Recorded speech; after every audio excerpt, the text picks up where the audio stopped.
Good morning, good afternoon, and good evening, and thanks for stopping by.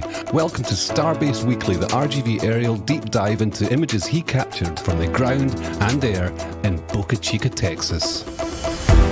Our dedicated team will guide you through with the latest updates and theories at Starbase, Texas.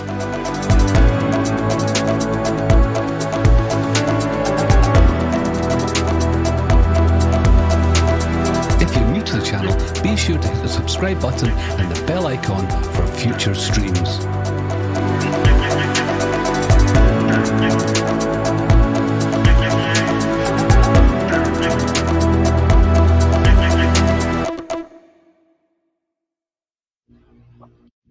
Hello everybody, welcome back to another episode of Starbase Weekly. My name is Mauricio and today's going to be a special episode, but before that I'll pass this along to Indian Star.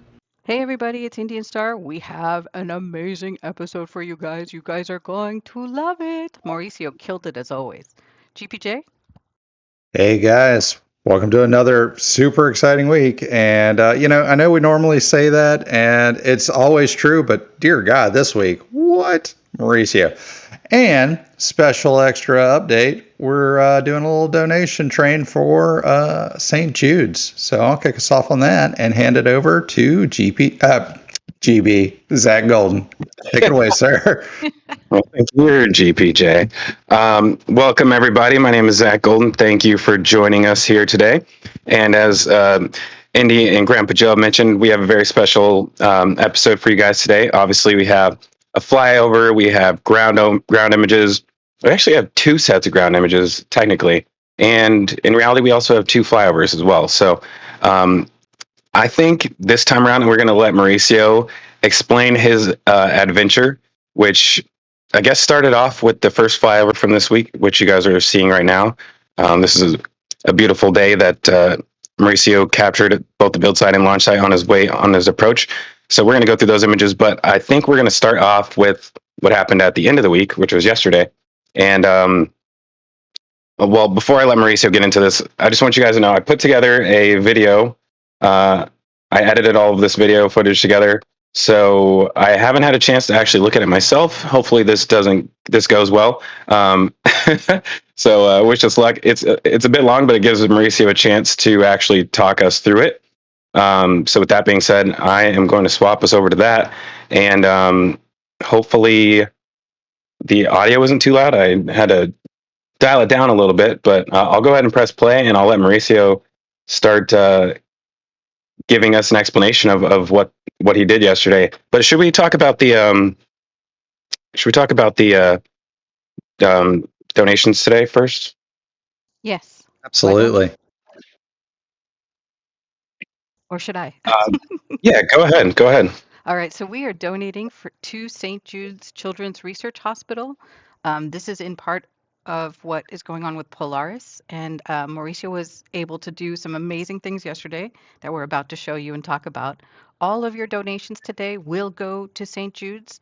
This fundraiser is going to last till Friday, so feel free to donate at any point during the stream, after the stream, up until Friday. All of it, 100% of the proceeds go towards St. Jude's. None of the money is given to YouTube or anything like that. They sponsor everything, and then none of us are getting anything, which is normal, and we are sending it all to St. Jude's. That's pretty much it. All right. Well, thank you, Indy, and thank you to everybody who has donated so far already. We are already, I don't do math when I'm not at work, but I'll say we are 1/6 of the way there. So appreciate everybody who has donated so far. You guys are amazing. So thank you. And with that, Mauricio, let's get into it. I'm going to press play on this. I'll pause it on the still images, but we have tons of video as well too. So this right here is when Mauricio got to the airport. So do you want to talk about? So I want to talk about a little bit from the beginning on how I actually got to go on a flight with Jared Isaacman, and it all started with a tweet, and I tweeted Jared, would it be possible for me to go on a flyover with you someday? And he said, yeah. And we've been communicating back and forth for the past few days, and I noticed that they were going to do an air show here in South Padre Island.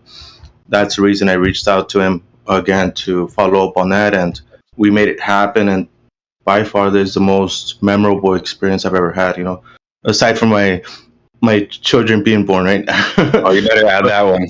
I got to put that in there, right?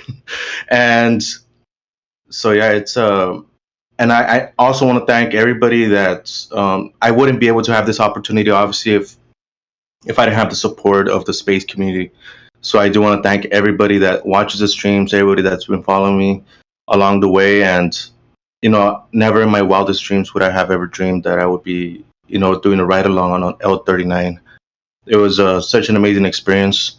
And, you know, it's just, I still can't, it hasn't dawned on me what I just went through. And I don't know if you want to press the footage, and I'll just keep on. Yeah, definitely. So people can. So yeah, so this is when you got on the actual. Am I full screen? There we go. This is when you got on the plane, correct? Yep. Yeah, that's on the back seat, already strapped in, and basically ready to go. All we needed to do was just close the canopy and fire it up. This is the face of fear and regret right here. This is like, what have I gotten myself into? It was. I was nervous. But I knew that this was something I wasn't going to back out of. That's for sure. Proud of you, man. Going to turn on loud for you guys.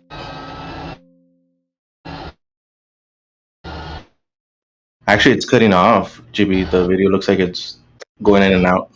But it's text in the room. Oh no, you're potato and something's happening. Man down. A little bit lower of a refresh. I think JB's having some technical difficulties there, but I guess. Great.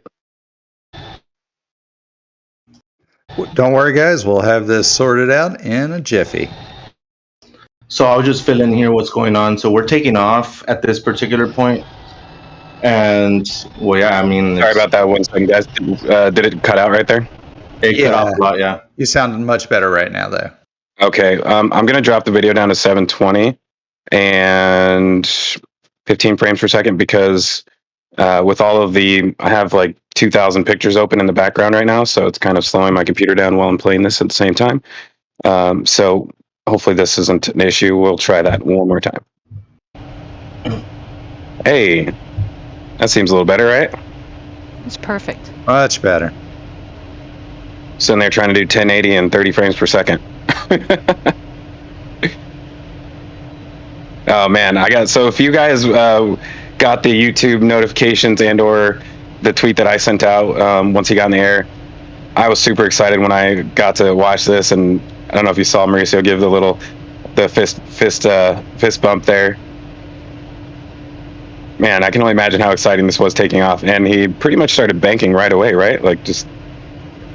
It's very unusual to bank so low to the ground, especially after takeoff. On the Cessnas, there's no way you do that kind of stuff that low to the ground. And it just felt extremely, not weird per se, but just unusual, as we've done so many flights and we've never encountered anything like this before. And Hey, GB, you're potatoing again. Okay, sorry about that. 1 second. I just messed up. I was trying to turn the volume down right there. Like I said, this is a little difficult, so I'm going to just get the volume down here. I'll let you guys talk through it because I don't know is it still cutting out? No, you're good. I think if you just get rid of the volume on the actual video, I think it'll do a lot. Yeah, it'll be a lot that better. probably helps. Mauricio's not used to taking pictures this low in the air. I love the fist pump.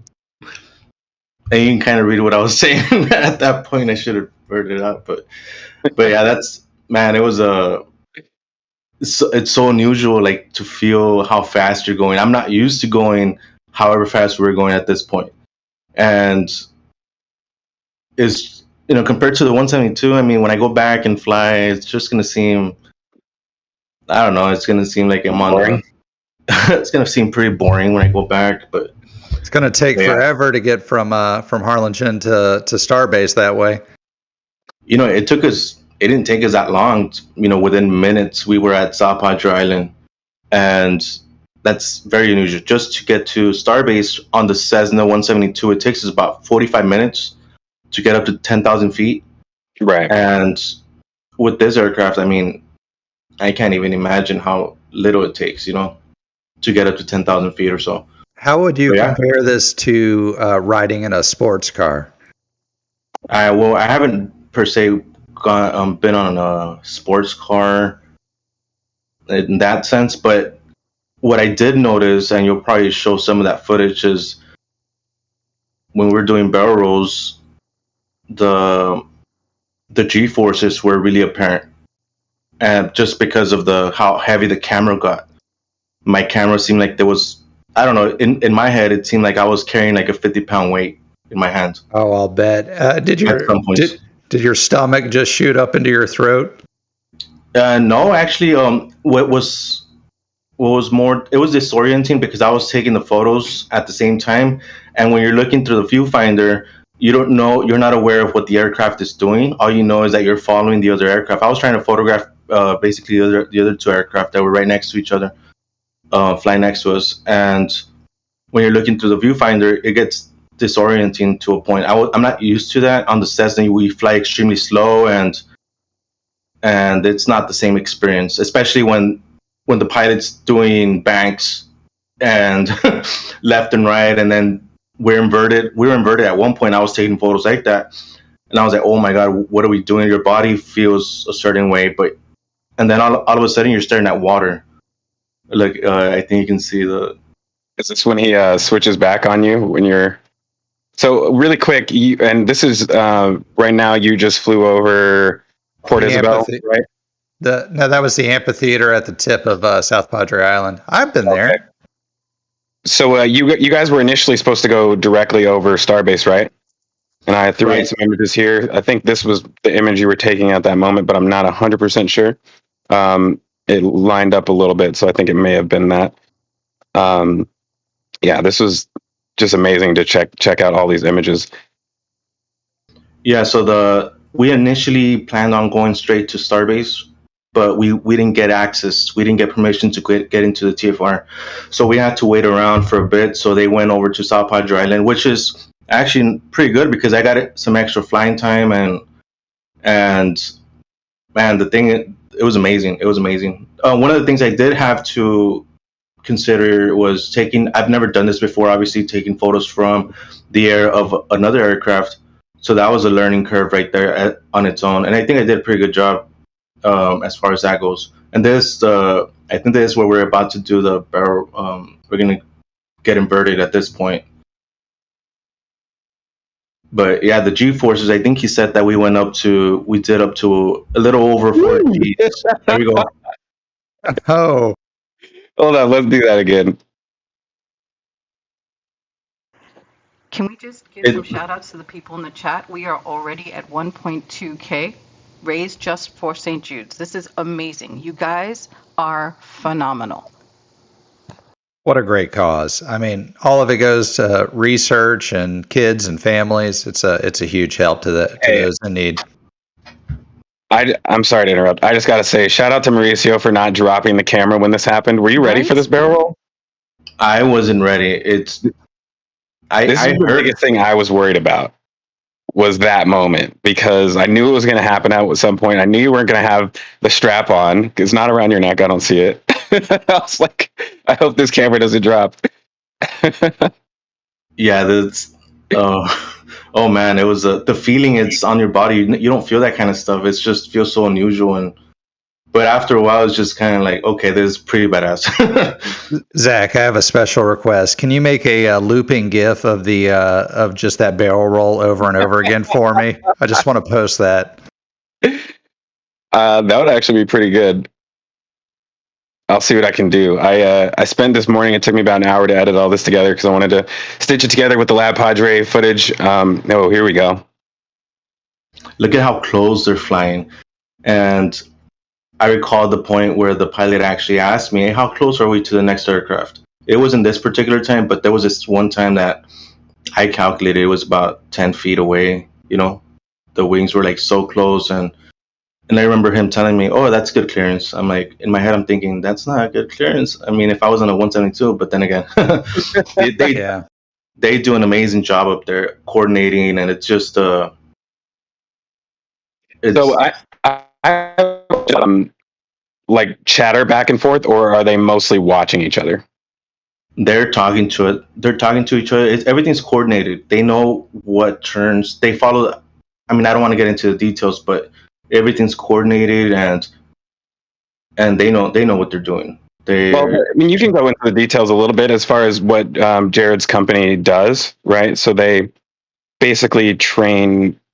They function as like a third party trainer for the Air Force, right? Or is it the Navy? I think it was maybe Grandpa Joe knows more about this, but I have to ask Astro Joe and Astro Jen. I'm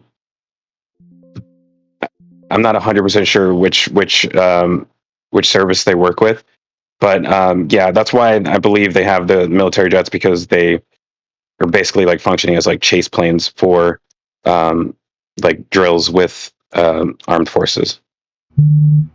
I know nothing about this.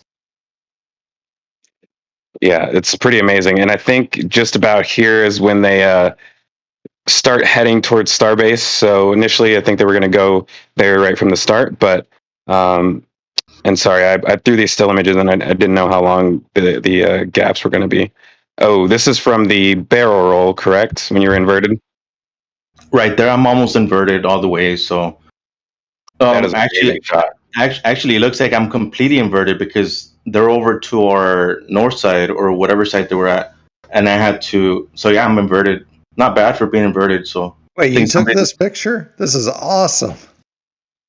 oh yeah, I took like I said, I was experimenting. I didn't even know if I had the correct lens, and when I got there, they were talking about me doing the photos for the photo op, and I'm in my head, I'm thinking, am I even allowed to bring my camera? So thankfully, I brought all my equipment with me. I was ready for this type of situation, and the equip.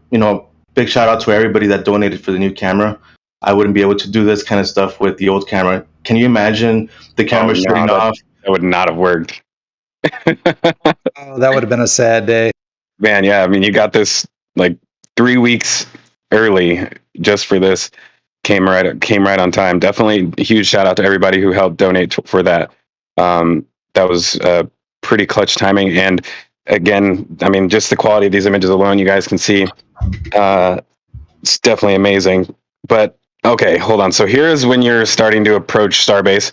And at this moment, all of us we had Mauser on Sentinel Cam. I was on Raptor Roost. I can't remember who was on NerdleCam, but we were all sitting there waiting for a good half an hour for you to show up. We weren't really sure where you were at, and I can't remember if Flight Radar was tracking it or not. But yeah, this is the approach right here. So I sped this up a little bit because it's a bit of a long approach. But yeah, I've had a feeling you guys were going to come in kind of low. So it was interesting to see you guys. Were you guys initially going to head back to the airport, and was this a last minute change to go back to Starbase? So what happened was that we didn't get clearance for the TFR. So I think we were getting ready to land back at Brownsville Airport, and we got the call from ATC saying that we have authorization, to head out there. So they made a last minute decision to head back to Starbase and do a last minute flyover there. So we did like 2 passes at Starbase, and Here we go. Hold on. Didn't your flight attendant tell you about putting your phone in airplane mode? Oh my God. That is crazy. You guys see the builds.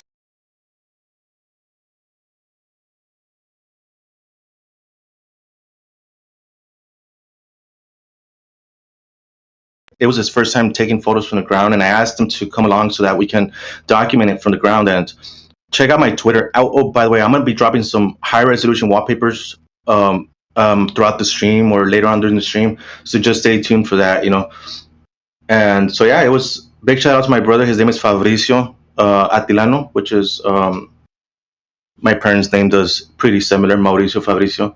So big shout out for him. He did a pretty good job for being the first time. Oops. He did a pretty good job, anyways, for being the first time on the camera. So big shout out to him. And it was fun. It was fun.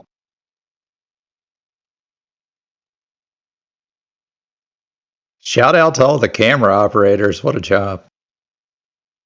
Mauricio, we do have some questions for you. Yes. Mauser's asking, how much training did you need to be able to ride along? It wasn't much. Actually, I didn't get any training. As far as the briefing goes, there was a pretty intense brief session where they would tell us how to unstrap our the belts, the straps, in case of an emergency, how to open the canopy, how to the ejection seat. I was getting briefed on how to use that in the event that we need to use it. And that's, I was talking about that earlier. That's when it got real. I was like, okay, so this is very unusual for a Cessna. In the Cessna, we would never get anything like this. But that was really, that's when I understood the seriousness of flying in one of these aircraft. But aside from that, I didn't get special training. I did get that flight suit before the flight. That's about it. And I was just using the headset. That's pretty much it. They had some issues with that, but they got it fixed. But it was a fun experience. I can't believe I got this to line up so well. Good job. Yeah, you did a great job. Yeah, I spent like 45 minutes this morning trying to get these parts to line up correct. So it was really fun just being able to sit there and track you guys as you were flying. At this part, once you guys passed the high bay, we thought, or the build site, we thought you were about to turn around and start heading back towards the site. I think Mauser was controlling Sentinel at this point. And we stared at you guys off in the distance for quite a while. And I swear the jets just like didn't change size for the longest time. We just couldn't tell which direction you guys were going in.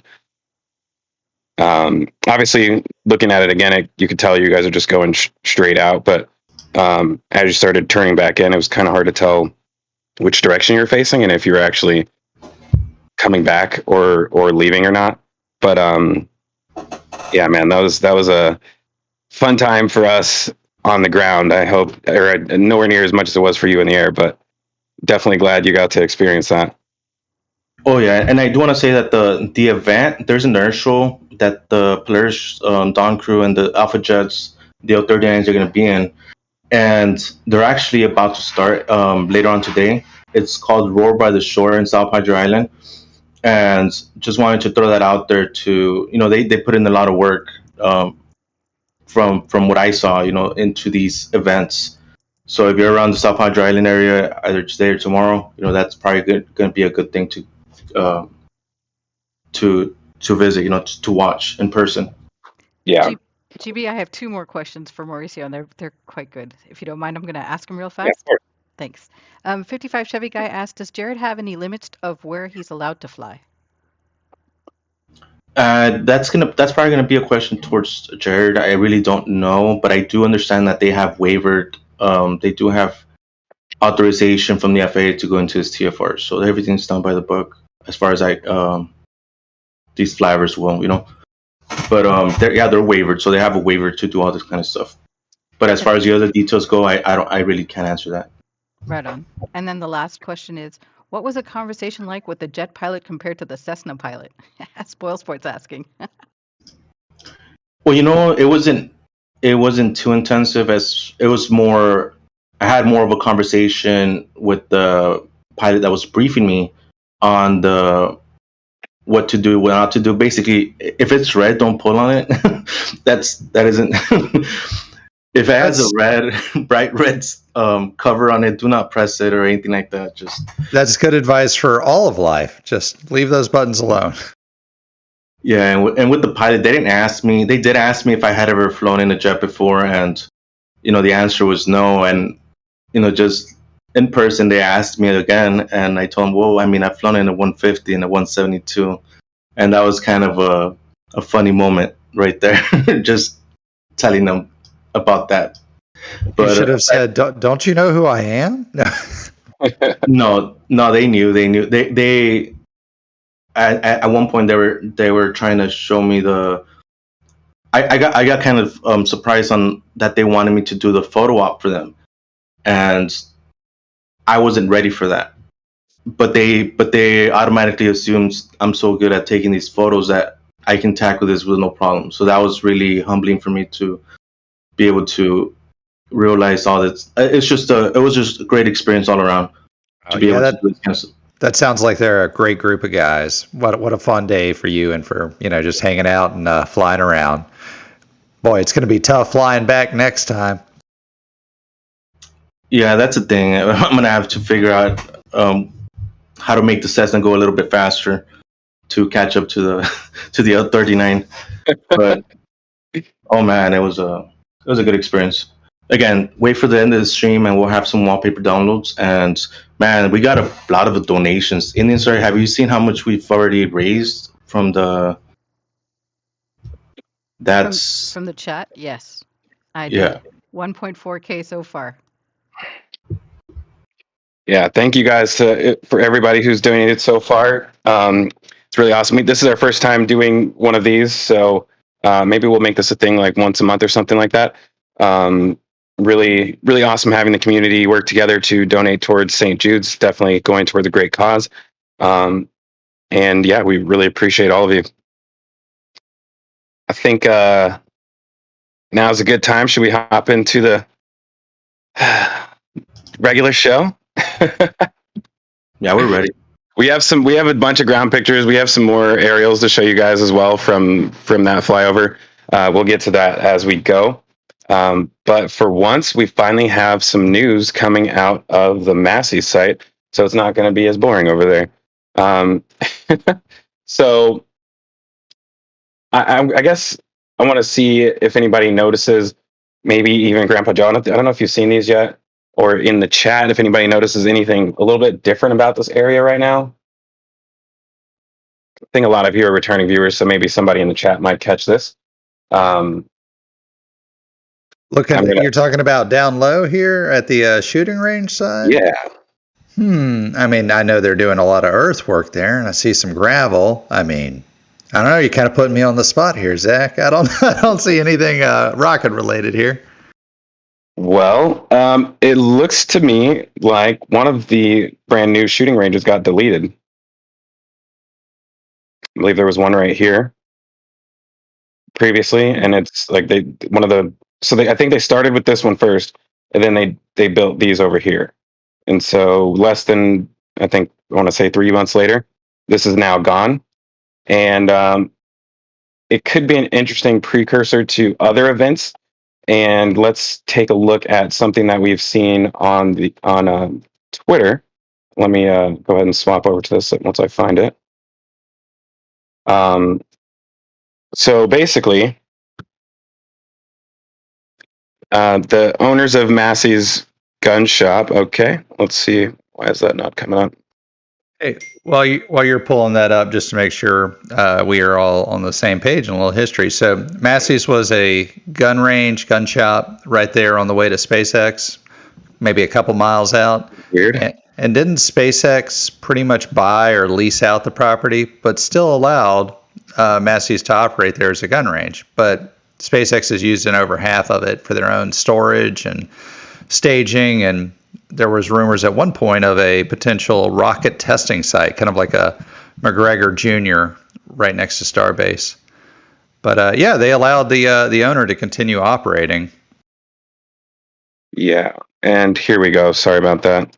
I guess that window was not working correctly, but we should be good now. All right. So this was posted by Massey's Gun Shop on Facebook, and basically they have started work on their new location, and I don't believe it's a second location. It is like a move.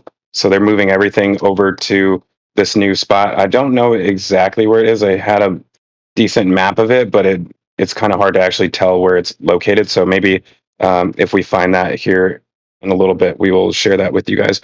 But going back to that previous image, so with the with them starting dirt work at the new spot, it kind of makes sense that they would also start disassembling this at the same time. And yeah, like I said, it's kind of weird considering they literally just did this part over here. But that's what it appears is going on. And initially, when SpaceX purchased this land, I mean, that was over a year ago, I believe. They purchased this land from Masseys, and I kind of, we all thought that this gun range was going to disappear, or that SpaceX like owned the gun range. But it appears that it was just like a slow process, and now they're actually preparing to leave here permanently. So, with that being said, this area was speculated to be a maintenance and test facility for Raptor engines. So, I don't know. This could be pretty interesting in the future here. They have already a little mini berm, which we were pretty much aware of from the beginning, but there's also a ton of dirt that's been brought up in here over time. So it'll be interesting to see if they extend this berm down here and build some sort of Raptor testing facility in here, which will be pretty interesting. I mean, they don't have too many neighbors out here. I mean, I'm guessing they're going to be aiming it towards Mexico. But yeah, that'll be very interesting to see this area develop here soon. And that also explains, all this road work to widen it that we've seen. So there's definitely something happening in here soon. So back up one second. You said that one of them is leaving it. Who's heading out? Is that SpaceX or Masseys? Oh, yeah. So they're going to pull the gun range out, you think? Yeah, they've already started. Yep.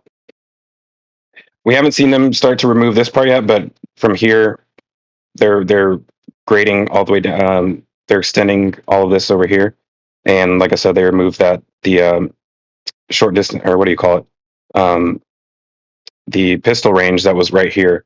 They removed that, and so we saw them a few weeks ago add all this additional concrete, and the amount of pipe work that they're bringing in here has just increased every single week. Like this is. They're not moving it from Sanchez. This is all new pipe work. So something's definitely going to be happening in here pretty soon, I think. So you think that pipe work's going to be installed at Masseys right here, or at Sanchez? Well, I mean, I imagine they would need cryotubes somewhere. They do have some down here too. But yeah, I mean, this could be part of the like pipes that they'll need to build that testing facility potentially.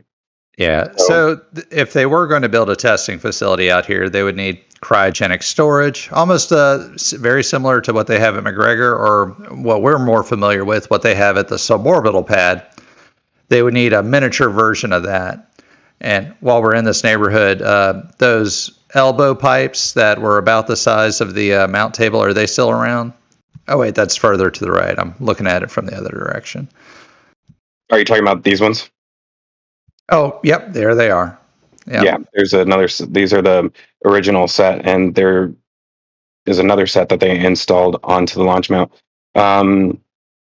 Yeah, so I mean, we're going to be keeping our eyes on this. I don't want to stay here for too long, but yeah, just want to point that out, and hopefully we'll actually see some movement in here. I mean, we do have more flattening of the ground in the back right here, so I imagine we'll probably get some concrete back here pretty soon. You can see the piles of road base, I guess, that they use for that. So this is more cryo tubes over there. So yeah, this place is going to be pretty interesting.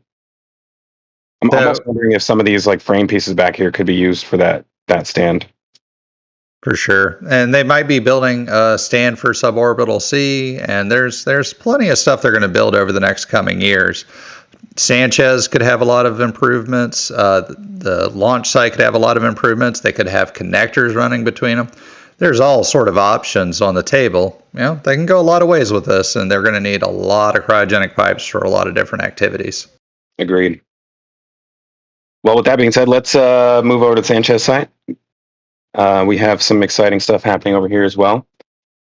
But yeah, shout out to Masseys for having some exciting stuff for once. Right? It's been several weeks since, I mean, we're going to touch on it every time just because we like to cover every area.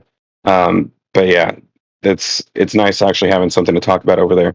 So at the Sanchez site, this is one of the only places in all of Starbase that still looks dirty. Everything looks messy, except for, well, I say the orbital pad is getting pretty clean, but we'll go there later. But yeah, we still have all this groundwork happening over here. You guys can see that even more of this, these different sized gravel have been brought in. So no idea what they're doing there still, but Gravel work. Yeah. So moving over to the left, not much action happening over here either. There's still the same booster transport stand under construction. Let me get a closer shot of that. They've been working on that for a long time. For a long time, yeah. This one is taking longer than pretty much all the others, but you can see. Yeah, see, they're pouring more work into it right this moment, which is good news for that stand. Yeah, the actual blocks that the clamps sit on top of are over here, and it looks like they've finally.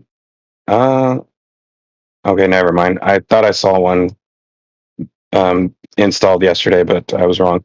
So if I had to guess, they're probably working on the actual pipework that goes around the outside of it that controls all of the hydraulics and whatnot.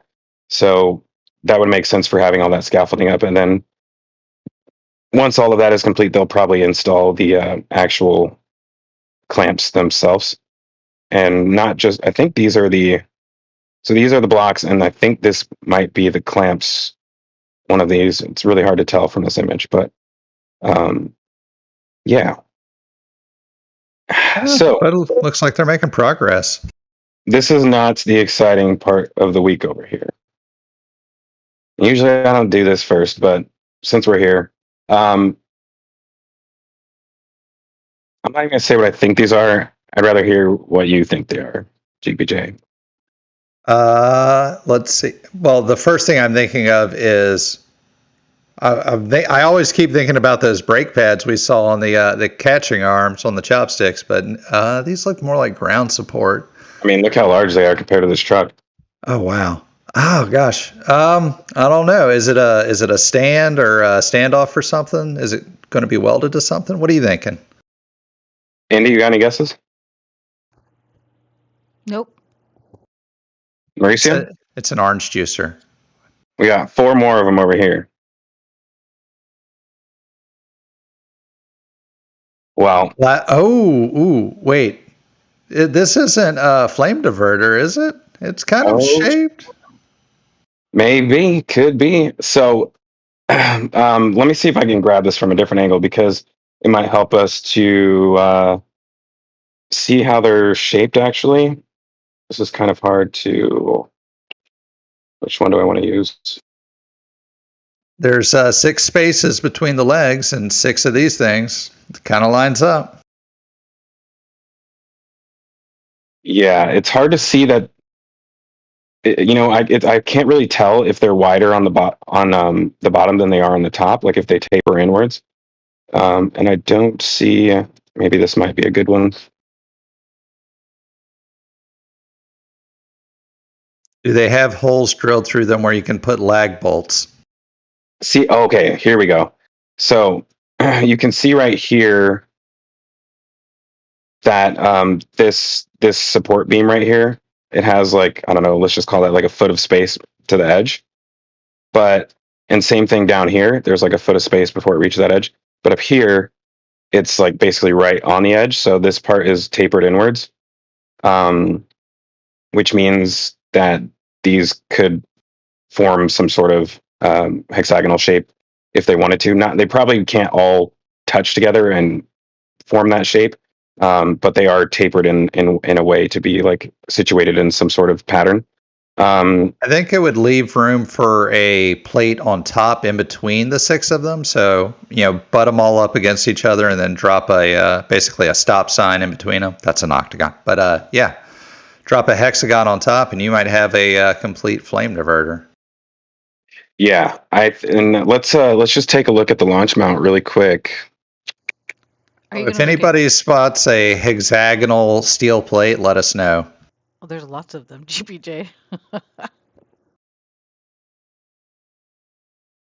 You were saying something, Indy? I was going to ask, if we look at suborbital pad B, where they did the Starship stand, I wonder if those things will be the edges, and then they have the plates to complete it, and then they'll fill it with concrete like they did over there.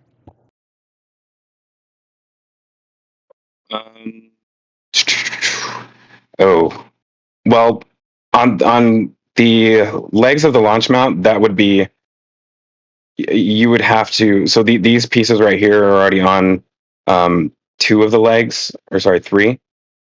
And so there's only 3 exposed legs. So I mean, it would be interesting to see additional flame diverters on the actual legs, kind of like these ones are, that are a little bit wider. But those ramps that they were seeing could go right in between these gaps, which would mean that the flame would come down and then shoot up immediately, which is really cool, except for the whole tower situation, because you're blowing the flame straight up towards Mechazilla, essentially.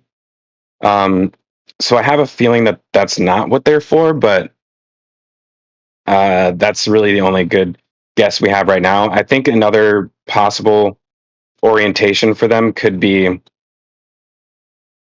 like along this wall, like a ramp along this wall, and maybe a ramp along this wall or this edge, just to reduce the flames that are going like touching the ground. You know what I mean? Like lift them up a little bit. But yeah, it's really tough to say. Let's look at it one more time. I almost want to see a side-by-side of a truck next to the OLM to see how it compares in size, just so we can get scale. Yeah. I mean, one of the things that I'm noticing is the plate on the bottom. I'm almost thinking that if this were supposed to stand up straight, that you maybe wouldn't need that plate on the bottom. And so it kind of seems to me like it's meant to lay on this backside, which would make it not as steep of a ramp as it would be if it was standing straight up. That would be kind of crazy as a flame diverter. But I feel like I really want to see these modeled by our handy dandy 3D modelers to see how they could put these together in all sorts of crazy ways. Oh, I agree 100%. That's why we're giving you guys the inside scoop, so you get a little bit of a head start trying to work out where they go. Let's take a look at them one more time from another angle, just because I think that these ones over here kind of have an interesting feature on them, which may or may not be what I think it is. But if you look at the the ones over here, they're being worked on, whereas the other two are maybe up next. It looks like these metal plates have been added onto them, which to me kind of look like fins, like cooling fins.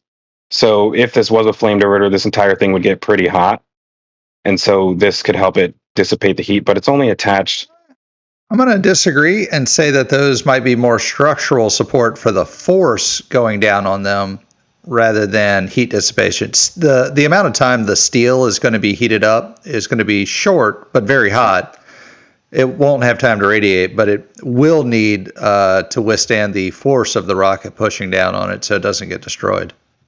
Yeah, I was going to say if they are for dissipating heat, I would expect them to be more of them. There's only 3, so yeah, that is a definitely a possibility that they're just structural. But yeah, we're definitely going to be keeping our eyes on these. I don't know how they showed up without anybody noticing, but they're here now. We saw them come in on the trucks. Doggone it. Nobody told me. I missed that one. Yeah, so that's going to be pretty exciting to see how that turns out. I think hopefully by next episode we'll have, if they aren't installed already, we'll at least have them modeled maybe, so we can try and play around with them and see if where they might fit. But yeah, we'll be touching base on that one next week, I guess. And with that, do we have any questions that are waiting right now, Indy? Because there isn't a ton of stuff happening in the Sanchez site, so. Hold on, she has just passed the baton to me. Okay, perfect. And I just got the question dashboard, and I think we've already asked all of these questions. Quick shout out to 1.6K. We are doing great on our St. Jude's fundraiser. If you haven't already, please consider donating to St. Jude's. We have a donation button right at the top here. And before we leave the Sanchez site, I'm just going to take a look over into this area really quick. I'm still kind of wondering if they'll extend that, like the rocket garden, a little bit more here. So, oh, never mind. There's a drain right here, so that's not going to happen. Yeah. So I think with that, we can probably move out of the Sanchez site. Just real quick before we go too much further, I just noticed we have Pete 2.0 has become an RGV flight supporter, and Martin Horman. Thank you for the support, guys. Appreciate it. Yeah, we definitely appreciate you guys. And if you guys aren't able to donate today, that is fine. You can also support the stream by just hitting that like button. And let me correct that as well too, because all of the donations today are going towards St. Jude's. 100% of those donations. So if you guys haven't hit that like button already, please do us a favor and make sure to do that. And while you guys are doing that, it looks like I just got an image of where the new Masseys location is. This is a weird crop on this. Okay. Wait. This is the new location? Isn't this the existing location? No, this is the existing location. I think. Oh. Oh, no, because this is really close to the Border Patrol checkpoint. It's also next to a school? Yeah, well, interesting. No comments. Okay, so it used to be further up from Rocket Ranch then, yeah. It was further up this way. Okay, so that makes sense. Cool. Well, thank you, Dave, for sending that to us. Appreciate you. And with that, question for Sanchez while we're still here. Stephen Tidmarsh asks, what are the square holes cut into the road near the gravel pile at Sanchez? So I'm assuming they are the same as the ones that we're seeing elsewhere.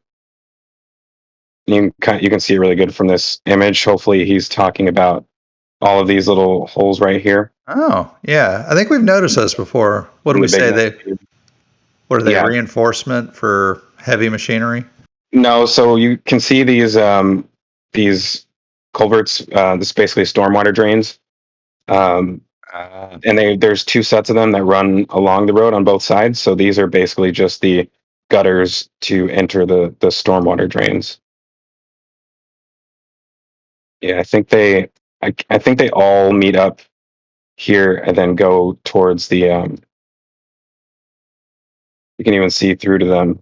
You can see Nice. the drain on the inside. I remember when they were constructing some of this, mentally mapping out where they buried all the culverts, and they had a big drainage problem originally, and they worked on fixing that. So that's, good work for them. Yeah, you can see it's interesting the way this turns in, but they all join up right here. And it goes out to the marsh. Yeah. So Zach, can we cover one of the, I guess, most interesting things for me is if you zoom all the way out and all the way to the right, I think on this image, the parking lot. Was this the day of the T-Mobile exhibit? Yes, it was. This is done a few hours, about 6 hours before the event. Are you talking about down here? No, zoom out and go a little bit all the way down. And so one of the things you always watch for is how many cars are in the parking lot. And I was just noticing how many empty spots they had there. And they have a good amount of them, but there's a ton of people parked out front. I wonder if they had reserved, I'm seeing little white cones. I wonder if they reserved those for executives and whatnot right there that day. That would make sense for sure.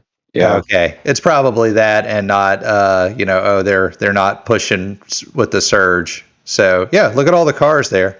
As a comparison, you look at other rocket companies' parking lots at their testing facilities, not this full. Definitely not. They're super busy. I mean, the surge, I think this is the second surge is definitely underway. And you can see it even more at the build site. With that being said, let's go ahead and swap over there. I do want to circle back later and talk for 5 seconds about T-Mobile later. Oh, let's do it. Sorry, I didn't realize you weren't ready. We should definitely mention that. So, where did you want to start? Go up to the presentation area. First off, the backdrop for this, they're building the stage right there, and it's facing right. In the backdrop is 3 orbital class rockets and a booster, and oh my God, one that's flown and landed. How utterly amazing of a backdrop for a presentation. And, it's great. You can just drive up there and see it yourself.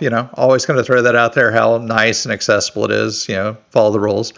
But, going to the, I think, more important thing, this T-Mobile arrangement is going to give...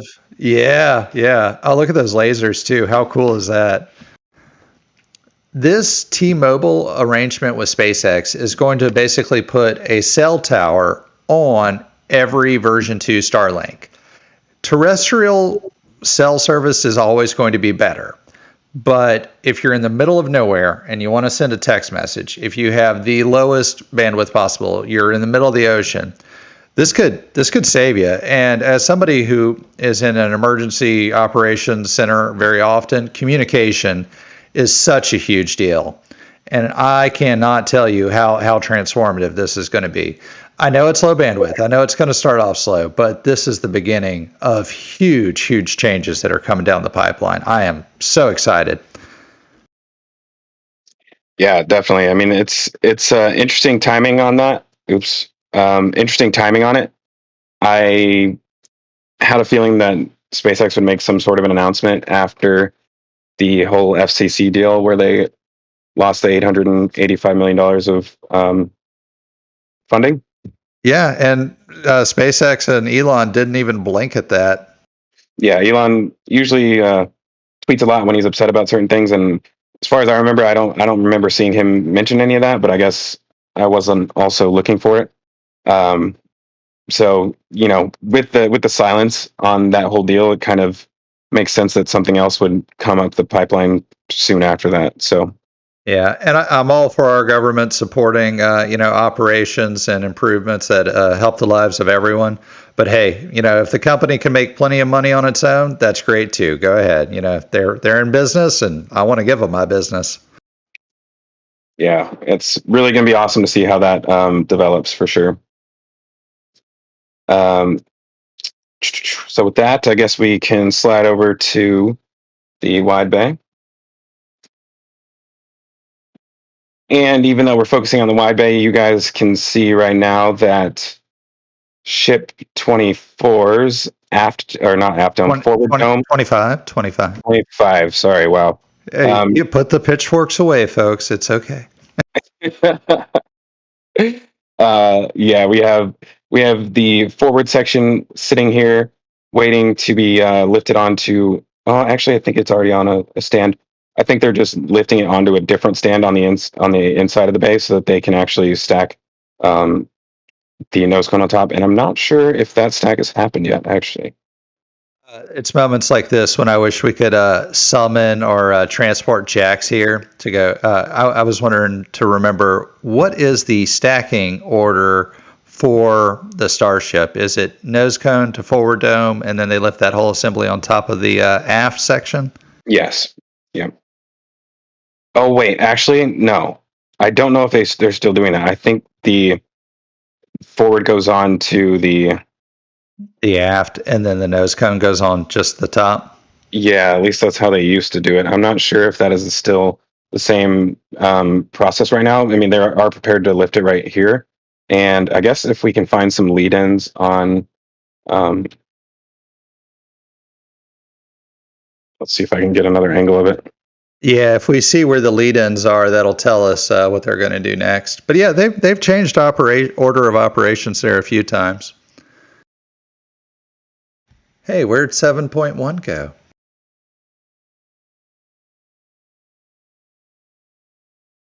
Enhance. I'm not seeing any lead ins right there. It's very tough to tell, but yeah, I'm not even seeing any interruption. Maybe in a ground image, we might be able to get a peek. Yeah, and according to Rohan, it has not been stacked yet, so it's still waiting. But yeah, I mean, just based off of what we're seeing right here, I would think that it goes. Oh, actually, it looks like Spoilsport is saying in the background the nose goes onto the forward dome first, and then it's lifted. So that makes sense. Cool. Well, let's slide back over to the front of the wide bay. Mega Bay? Mega Bay, yeah. Wide Bay. I'm not gonna really pin you on that. Yeah, I try and remember it every time, and it's like it sounds funny when I say it. I know Wide Bay was what it was in my head for so long, but what's in a name? It's High Bay number 17. Let's take a look at it from the ground, actually, because we have a really nice shot of it from the front. You guys can see that the I don't even know what you call this overhang in the front, but it's near completion right now. I can't really see too many areas where it's not complete. Hey, look at this guy. Hey. That gives you an idea of how big those windows are going to be. So you see where he's standing inside of there, and the windows look to be a little bit taller than what the wide bay or the high bay ones are, but not by much. Remind me, is this whole section one contiguous floor on the wide bay? Yeah. So it might be a good place to have operations for, what do you call it, mission control? Definitely, yeah. I've been thinking that for a while, and I'm really hoping that's what happens. But we're going to have to wait to see that. Another thing it looks like they've added in this time that all the scaffolding has been here is a gutter going around the exterior of the entire roof. Didn't we have some months of looking at a gutter on High Bay? Yeah, we were making fun of the gutter on the High Bay. Poor High Bay. And Mauricio has limited ground pictures from this week, so I don't have I don't think I have a backside image of this one. Should we call in, what was his name? Fabricio? Can we call him in to substitute? I mean, I'm not going to say we're going to replace Mauricio. No.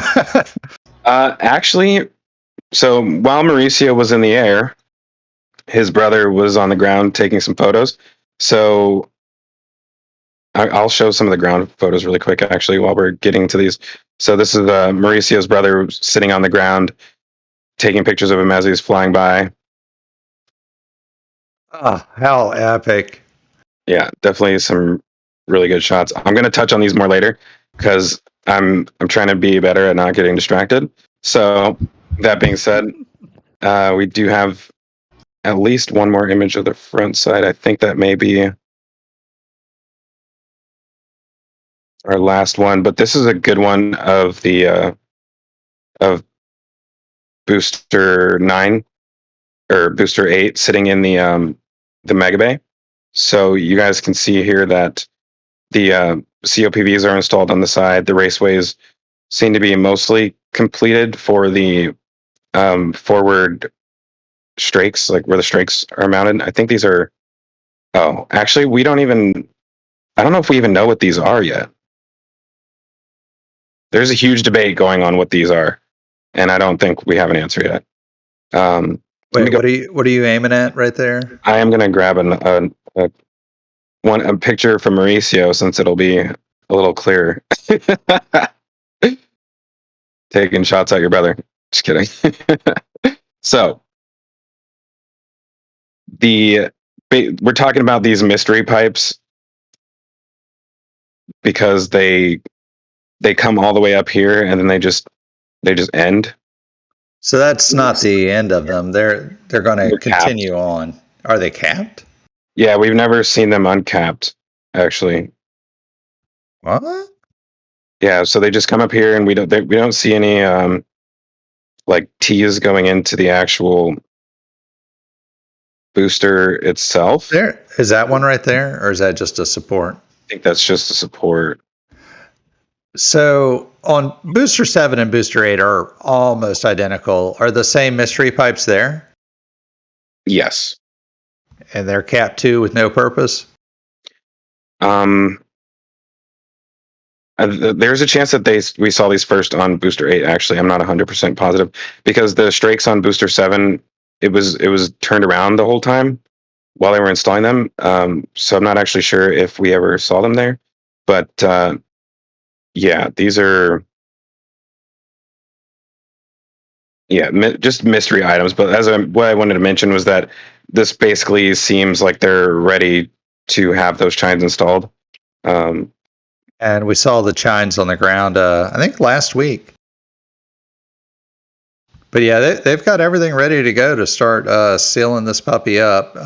So the next big step after adding some more covers and whatnot is to throw it on the not suborbital, on the orbital side, the puck shucker with the 33 thrust simulators. Little hydraulic rams that push on it. What are we calling it? The can crusher base. Yeah. Oh, speaking of can crushers, oh, never mind. We're not going to go there yet. Let's get back in the air. We'll keep talking about the wide bay. You're such a tease. I'm disciplined today. I'm proud of you. I'm proud of you too. Yeah, I'm getting better, guys. So the ADD is real. So actually, let's get right here. So last week we mentioned that with Booster 7 out of the wide bay that they would start installing these platforms, and also that once that happened, that more would show up, and that is exactly what happened. So you guys can see here that only 3 of them are left. One of them got moved into the. It's actually in the front. It's in this corner over here. It's basically at the same height as where the weld for joining the full stack is. Joining the methane tank to the liquid oxygen tank, basically. So it's right at that same level. So they have one of them installed, and actually, I think this morning they lifted another one into the front left corner. So I'm guessing that the walkways in between them will be going in next. And as you can see, they have already started on one more over here. They have a ton of steel for them for laying right here. But more importantly than that, there are 1, 2, 3, 4 additional ones sitting right here. And these are just the curved piece right here. So the curved piece is what goes around this inside edge. So just by the amount of these that are on location, we can tell how many more are under construction. So this makes, oh wait, sorry, this one might be curved as well too. Let me get it from a different angle. Yeah, almost all of those look like they're curved. Oops, let's see. I'll be able to see it better from this one. I'm actually hearing one of those got moved in this morning as well, one of the additional platforms. So progress keeps on rolling. Yeah, so there's only 4 here actually. So 1, 2, 3, 4, plus the one that is. Oh, actually, there isn't an additional one over here yet. So that means at least 4 more of them are under construction currently. There's no sign of anything greater than that, but that's at least 8 in total, which is quite a bit. And as you guys can see, there's a massive amount of stuff down here that still needs to go inside of the wide bay. So construction over there is nowhere near completion right now. All of this, everything here is going inside of there. You have stairs still being built. You got stairs partially assembled on the ground, all kinds of handrails everywhere. Yeah, it's gonna get intense. I think these right here might be actually gutters for the roof. Oh wait, hold on. Yeah. No. So on the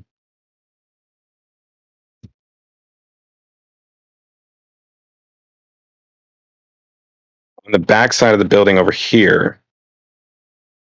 So these guys are installing some pipes underneath the backside here, but I think there's also a chance that some of these that they're constructing could be gutters, but I think these may actually just be utilities, like the for the pressurization of the vehicles.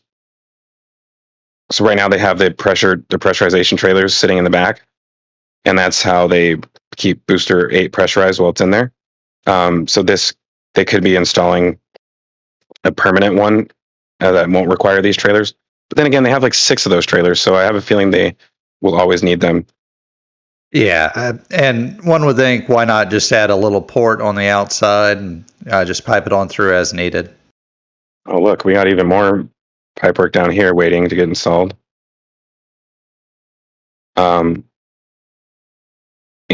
also, they haven't even. Oh, wow! Look at all of that. Oh, a little progress right there. It's everywhere. So they have, yeah, like I said, there's a lot of stuff that still needs to go inside of this building. All of this pipework, wherever that's going to go, everything over here, this 4 sets of stairs, all of this structural steel right here, all going inside of that building. So as much as it is operational, it still has a long way to go. And that's something that will be interesting to see on the wide bay in at Starbase Kennedy, is whether or not they open it up for operations early like they did with this one, or if they fully build it out before they open it up for operations.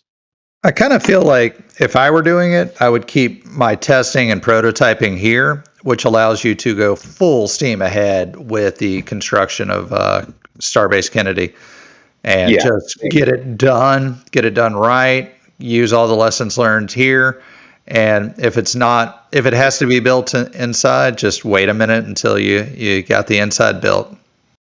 Yeah, I mean, that makes the most sense because you get it done quicker if you're just, because right now all of these platforms would have already been installed if not for the fact that, Booster 7 was in there, and truthfully Booster 9 kind of in the front right corner prevents a little bit of work from happening. But yeah, I mean, either way, this is really awesome to see the progress. Can we talk for 1 second about iterative design? They're not just doing it on the rockets, they're doing it at whole facilities. Tesla going from Giga Berlin and Giga Shanghai to Giga Texas, lesson learned to lesson learned. Same with Starbase. They're just making a whole new base with all the lessons they've learned from this one. All right, I'm about to do this without help, I think. Jax is here if you need anything. No, I don't want him. So I think these are LOX tank sections, booster LOX tank sections for booster 9. So we have them sitting outside of the Mega Bay waiting to get lifted, waiting to get stacked. Booster 9, I believe the methane tank is fully stacked as well. So it's sitting up here in the front corner. You can't see it at all. Actually, we may have an angle where you can see it. Let's try this. Nope. Dang, this is, you can just barely see it in there, I think. Let's call that a booster 9. I'm checking out the updates to see where we are with that one. Yeah, so I know that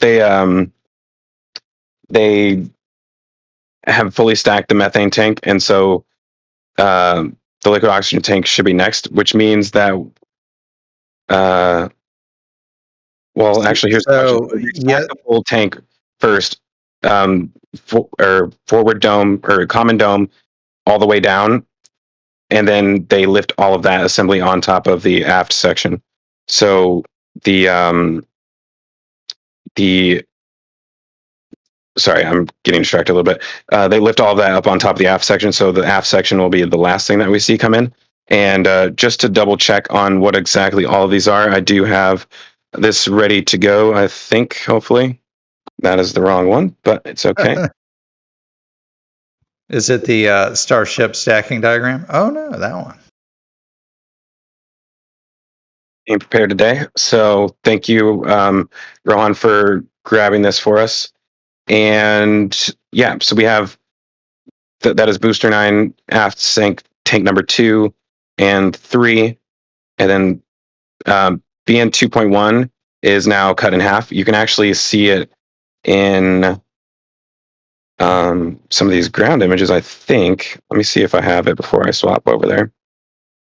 I believe Mauricio maybe caught a ground image of it as it was being suspended. And I do not see it. Okay, yeah, we don't have that. Oh, hold up, here we go.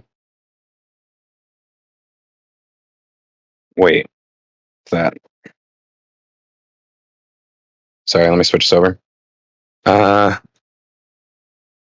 What is that? That's a Starship?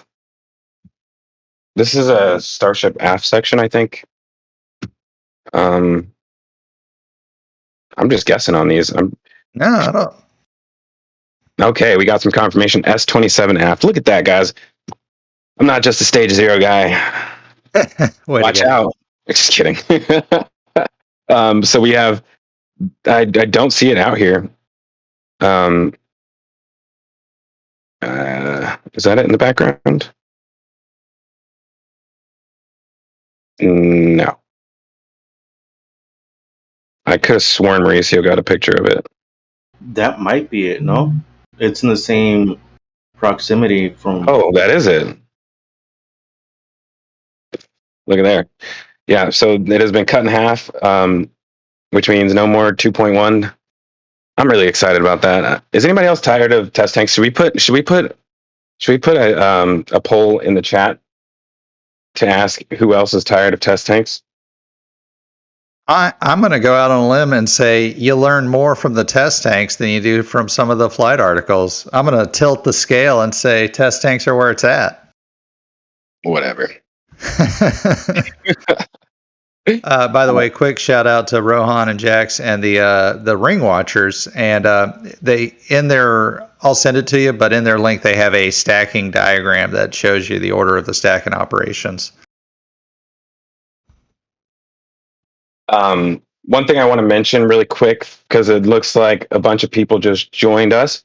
If you guys weren't here at the beginning of the stream, we are currently holding a fundraiser for St. Jude's. And so we're holding a fundraiser in the chat. If anything you guys donate today goes towards St. Jude's Hospital. So we really appreciate everybody who has donated so far. We are approaching the halfway mark of the show, but it looks like we're, I don't know, at least 60% of the way there. We're right at about 1.8K. So of our $3,000 goal. So thank you to everybody who's donated so far, and anybody else who would like to contribute, you can do so, and we would greatly appreciate you guys. We have about an hour and 45 minutes left to get there. Actually, technically, this is going for the next 7 days.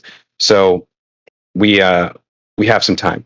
But if we can get there before the end of this episode, that would be absolutely amazing. So continuing on, we can X out 2.1, so no more testing with that. But the problem is that our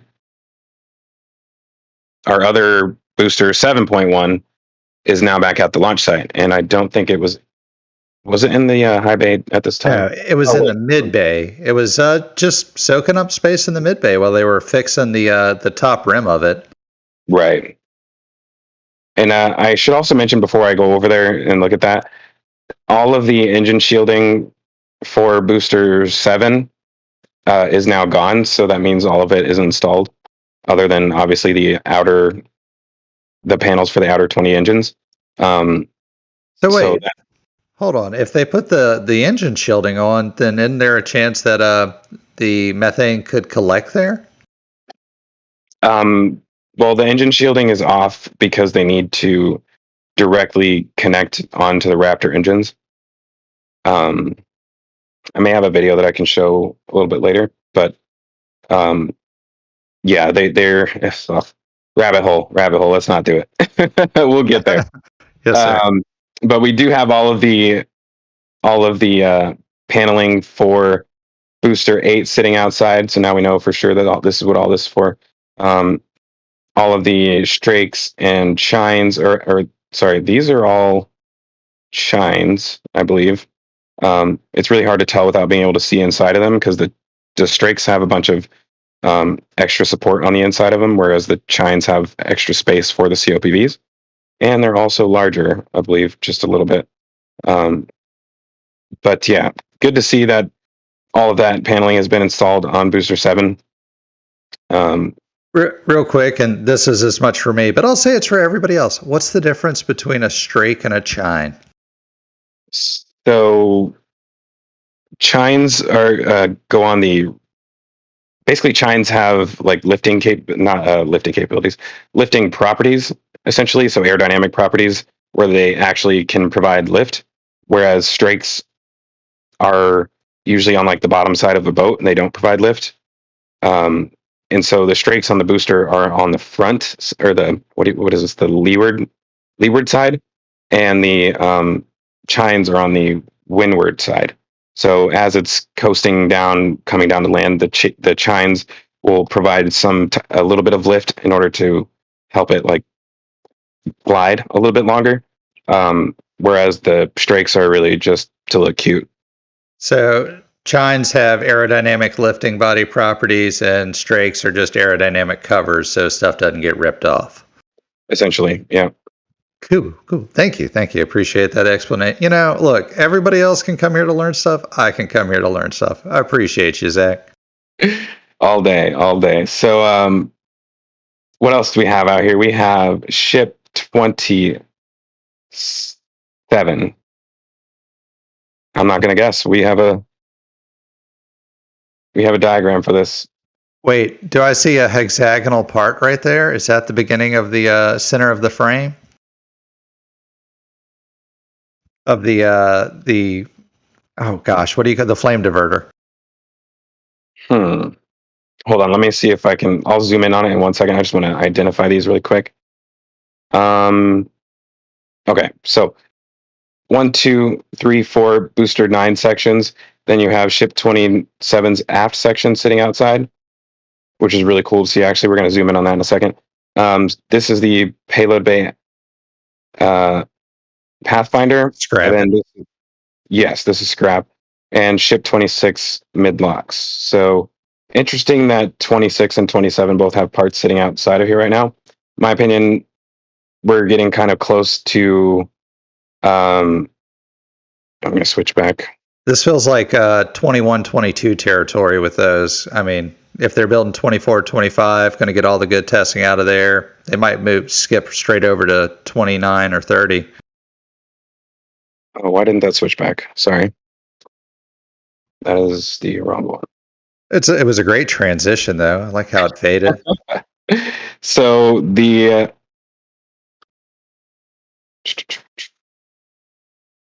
okay.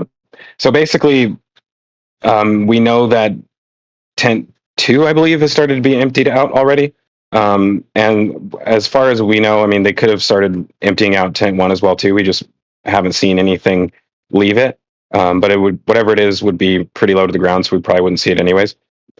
But I feel like these would normally be still sitting inside of one of the tents right now, especially this section right here. Not the greatest one to be sitting outside, because then that requires it to be cleaned later. But yeah, these, okay, so I guess these actually belong in tent 3. Look, a little WD-40, it's right as rain. Ugh, tell that to ship 20. RIP ship 20. I guess it's still technically alive.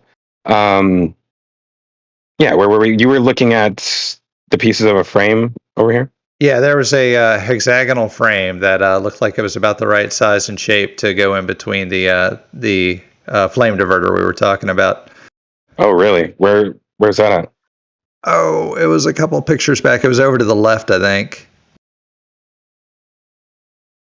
It was in front of Mega Bay and down towards the new Starfactory. Oops. Oh, it's disappeared on us. Who knows where? Oh, I just saw it. Okay, sorry. My fault. I clicked on too many things at the same time. Not this image, but this one. I've lost it again. Oh, there it is. It's right next to 2.1. Of course, that could be, I don't know, any number of things. A stand. 2.1. Oh, this right here? Yeah. What do you think that is? I don't know. I think this might just be a lifting jig. Load spreader. Could be. Load spreader. Yeah. That's a load spreader. And the thing on the trailer right next to it, same thing. Yeah, load spreader. Womp, womp, womp. Close. So if you guys don't know what Grandpa Joe is referring to, we are talking about the new possible flame diverters at Sanchez, and that is not them. By the way, I'm feeling very super proud of myself that I guessed anywhere in the neighborhood of that. Yeah, these are what we were talking about here. If you guys weren't here at the beginning of the show, there are 6 of them in total, so they were thinking they may possibly be some sort of flame diverter. And if they are, I imagine that they aren't permanent. Like you have to lift them into place and then remove them again after the launch, which, yeah, is weird. This is going to be interesting. I don't think we'll see this at. We'll probably see it at Starbase Kennedy as well too. But we'll continue on because we already talked about that. If you guys want to hear that discussion from earlier, then you can feel free to go back and watch that at the end of the show or right now. But in the meantime, let's move over to the Starfactory. Starfactory is good. Oh, hey, welcome. I'm guessing you got your microphone issues sorted out. No. No. Okay, that's fine. I can hear you very well. Hopefully, the rest of the chat can hear you. And I just wanted to also mention really quick that we are almost at $2,000 in our for our fundraiser today. So that is getting us close to 66% of the way there. So we appreciate you guys for that. And here we are at the Starfactory. Very sad, very sad. It is almost fully enclosed on the front. You guys can see that they only have just a little bit left to do on this before it's all closed up. I think we even have some nice updated ground images of this as well too. So I'm going to grab those here really quick.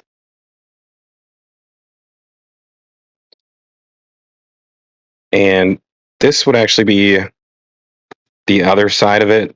So we're looking at the opposite doorway right here. So this side has not been finished, like in the corner area, but you can still see all the way through to the other remaining parts that still need to be enclosed in. This is really interesting, though. Why is there a gap in between the bridge crane rail? I'm guessing they probably took this off, removed this so that they could get in between with this crane to do something. I would agree with you. I was almost excited that there was something interesting there. But yeah, you guys can see the 20-ton bridge crane that's on the far left side of the building. This one has two lifting hooks on it. Where's the second one? It might be behind this pole right here. I'm not sure. See if we got another shot.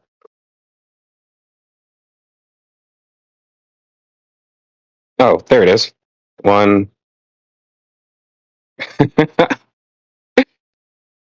1, 2. So I think each of these are 10-ton hooks. No, they're both 20-ton hooks. That makes sense. Yeah, so there's 2 of them. And I call them hooks, but they're actually called blocks. So please don't assassinate me in the chat. Appreciate all of you.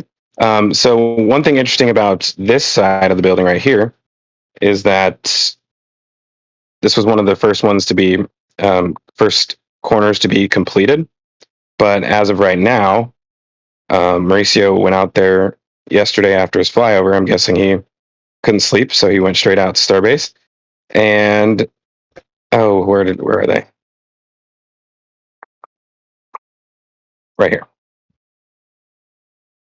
So that corner of the building has now been removed for some reason. But this is actually kind of cool. You can see that they just like quickly ripped it off of here. Now everything in the inside is exposed, which we wouldn't be able to see otherwise. And with that being said, you can see, I don't know if this is actually pipework, like it looks like up here, going along the back, or if that's just conduit. It's probably conduit. You can see all the mechanical piping going down in here as well too. And this is another rare view that we normally don't get to see. The back side of the mechanical room that's on the inside of the building. This is very interesting. I'm assuming all of this is just conduit that will go throughout the whole building, but wow, that is a lot of conduit in there. And so this actually enters the building. Let's go back to. Are these the pictures from the 23rd, or are these the pictures from yesterday? They are all mixed together right now, but the one that we were just looking at was from yesterday. Hey, I'm back. Hey, why can't we see inside this building anymore? What happened? Oh, because they shut it in on us. Oh, those jerks.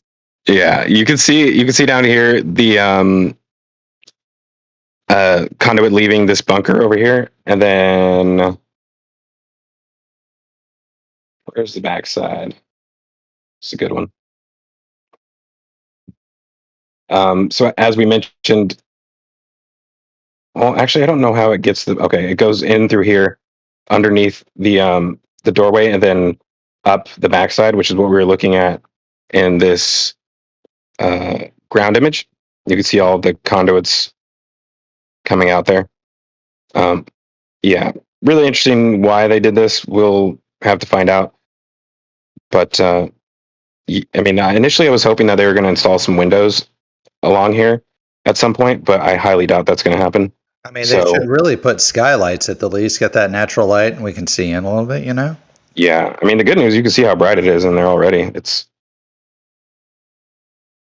So I just saw a good question, and I'm not going to ask Zach because he hates to do math, but how many megabays would SpaceX need to equal volume and square foot of the NASA VAB? And I'll tack onto that the Starfactory.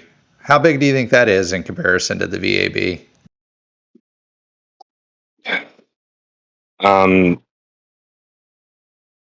Well, I'm not really sure, but I do know, I'm pretty sure that you could construct the OLIT inside of the VAB.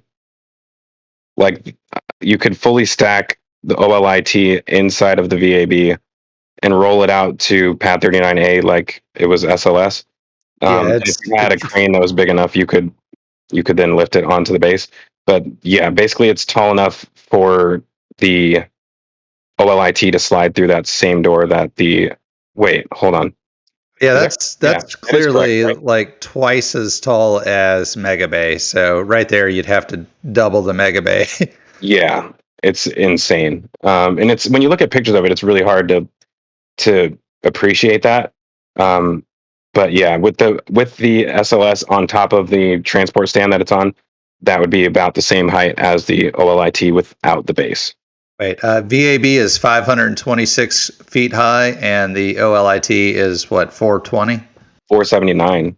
Oh, so yeah, even then, What? yeah. 500 and what? Say again? What, 500 and what?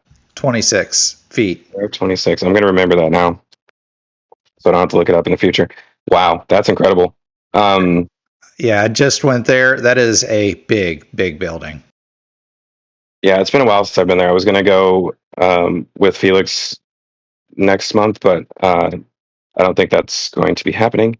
But hopefully I'll take a trip down there in the near future. So with that being said, there are some other interesting things I wanted to point out here before we continue on. And this is all just interior stuff that we can expect. So you have a jib crane sitting right here. And I don't think we're going to be able to, I don't know if I can see one on the inside anymore in order to show you guys this. But there's one crane right here. And then... Is that a jib or a pedestal crane? Pedestal crane. Oh man, today was the day. Mark it down. I remembered something about cranes. Yeah, thank you for that, because I forgot. Here we go. This is what I was looking for. So we have 1, 2, 3, 4 more of those pedestal cranes. We also have this right here appears to be a stand. Like these look like rollers. So these might be double rollers right here. So this would be one of the turntables. And that means that the actual table doesn't turn. The ring section on top of it would. And these right here on the sides look like retainers. Basically, it looks like 3 retainers that would stop it from going past the edge. Or maybe there's even a wheel attached to these. I'm not sure. That spins it. I'm not sure how it spins. It might be a second device on the ground that actually does the rotation. But yeah, these look like the retainers right here. And what's kind of amazing to me is that those starships, as heavy as they are, can be spun by hand. We've seen them do it. Yeah, that's pretty crazy. And you're right with how large they are. I mean, it's pretty amazing just watching them move all of that large equipment around in general. I know it's kind of a silly saying, and I've seen it before on Teslas and SpaceX. They have stamped on them, "Made on Earth by humans." And I just want to say to everyone how accessible all of this is. It's complicated as hell from a distance, but once you get down to building this, each and every component was made by a person not much smarter than you or I. And, it's just work. And you could do all of this. And they're doing it, and we're doing it. So it's awesome. Here we go. This was the angle I was looking for. You can better see that they're rollers from this angle. Yeah, you can see them that they actually extend up beyond the edge of the ring. So definitely some rollers on this. This is weird though, because some of them look closer to the outer edge, and then other ones are closer to the inner edge. What is going on? Maybe this is just the angle I'm looking at that it looks wrong. Oh, that's a shadow. Yeah. The shadow's kind of blending it in. That's weird. Oh. Okay. All right. So this one doesn't appear to have them on there, but so it might be a different kind of stand. But we also have, and I have no idea what these are. I'm actually hoping somebody in the chat might recognize them. I'm assuming this is some kind of crane, or lifting mechanism, but I have no idea what it is. It looks Yeah. like jack stands. Yeah, and they also look like pendulums, like a flipping jig. You put like counterweights on and then just rotates it without a crane. I don't know. No, I'll have to ponder that one for a while. And they're different sizes too. It also kind of looks like those things you put in between a retaining wall. Um, To keep a hole from falling in. Yeah, I know what you mean. Yep.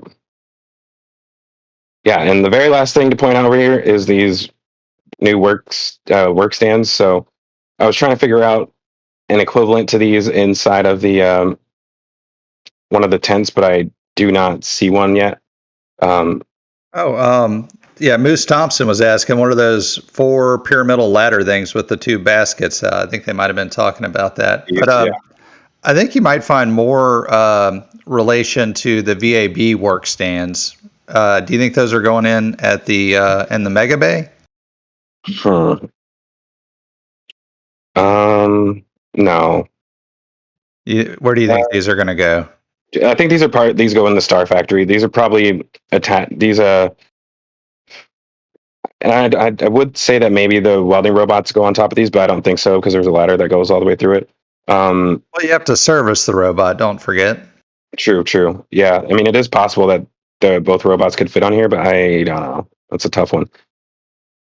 I'm a little sad that we may not get to see inside the Mega Bay and the tents as often as we used to.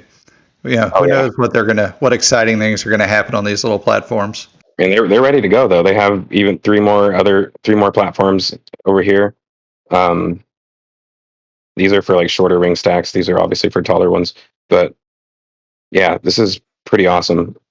A little bit of housekeeping and exciting news. We are past $2,000. We're 2/3 of the way there. 2.1K just now.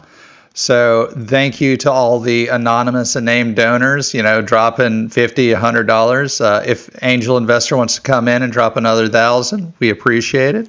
And we'll just get over that goal real quick. But you guys are making it happen. 100% of what you donate goes straight to St. Jude's. None of it goes to us. None of it goes to YouTube. None of it goes to credit card. It all goes straight to St. Jude's. And what a great cause. Kids with cancer and their families getting all the support and research they need to live the best life they can.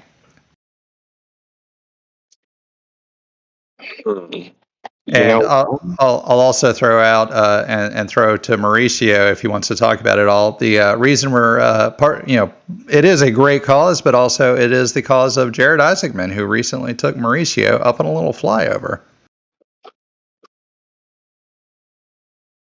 Mauricio's so excited. He hadn't slept. He must have fallen asleep just now. I don't think he's sleeping. He's still with us. So no, I'm still here. Sorry, I stepped away just for a bit. But no, the reason it's all for a good cause, and Jared Isaacman is also associated with St. Jude's. That's one of his preferred, places to donate. So we wanted to support that as well, and also give back to that cause. And yeah, thanks to everybody that joined. I think you mentioned it already, Grandpa Joe. We've already surpassed $2,000. Yeah. Donations. Shout out to all the wonderful people listening. You guys are great. Back to you, Zach. I was trying to think of. Did we show the? No, we have not. I'm going to show the doors from the front. The new images that Mauricio got. Actually, here we go. This is the wrong side. Actually, I want to show the front where we can see the garage door.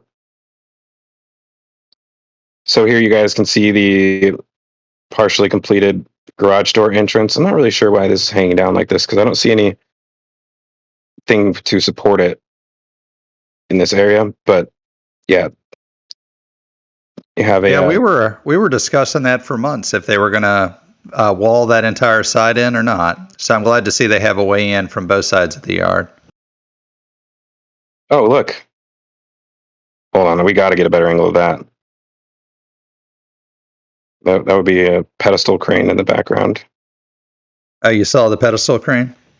Well, there's two of them right here. There's one on the left and one on the right.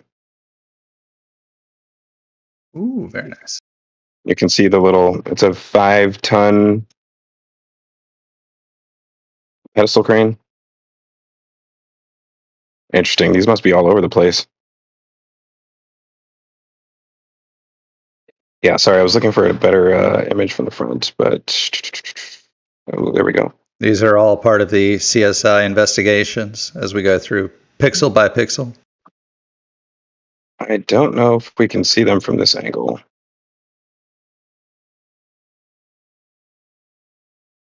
Nope. They must not. They may not have had them in at the beginning of the week when you went out there. All right. Well, oh, there it is. Sitting there in the back. And there may have been a crane. What is going on? Oh, wow. They already have that crane. Are they using the gantry crane or the bridge crane to install it? I can't tell. Yeah, I think it's down behind it, actually. So they're using the bridge crane to lift up a pedestal or another crane. How great is that? Makes a lot of sense. Yeah. Well, that's awesome. Already getting to work. Yeah, so all of this is they're going to be utilizing equipment handling and moving. They're going to have small parts or even rolls of steel coming in here that are going to be transformed into starships. You know, by the time they come out the other side of the factory, there you go. You've got a completed starship almost ready to go, or ready for final assembly. Mauricio, did you actually watch this for a while? Where he was going with these? Because these are elevator rails. You can see them right here. And it looks like he's moving it towards, like he picked it up to take it towards what's the next picture show us? Oh, yeah. All right. Well, it looks like the second elevator is being installed inside of the Mega Bay currently. Nice. That means okay, there's even more of it right here. No! They're taking this away. You sure it's not them delivering it or moving it somewhere else?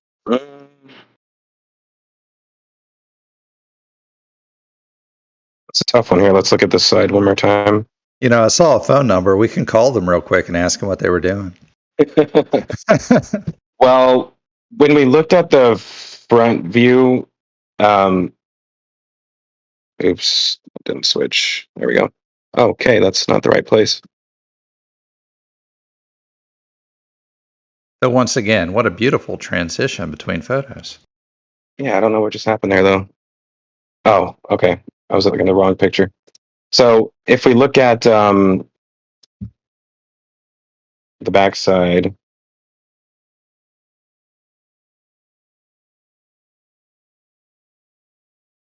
I just saw a great question. I thought I'd pass your way. How do you know all this stuff, Zach? I mean, are you like educated?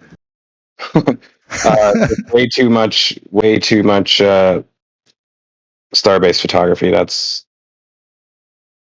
thanks to Mauricio. Honestly, without having all of these, we would not be anywhere near as knowledgeable about this stuff. That's for sure.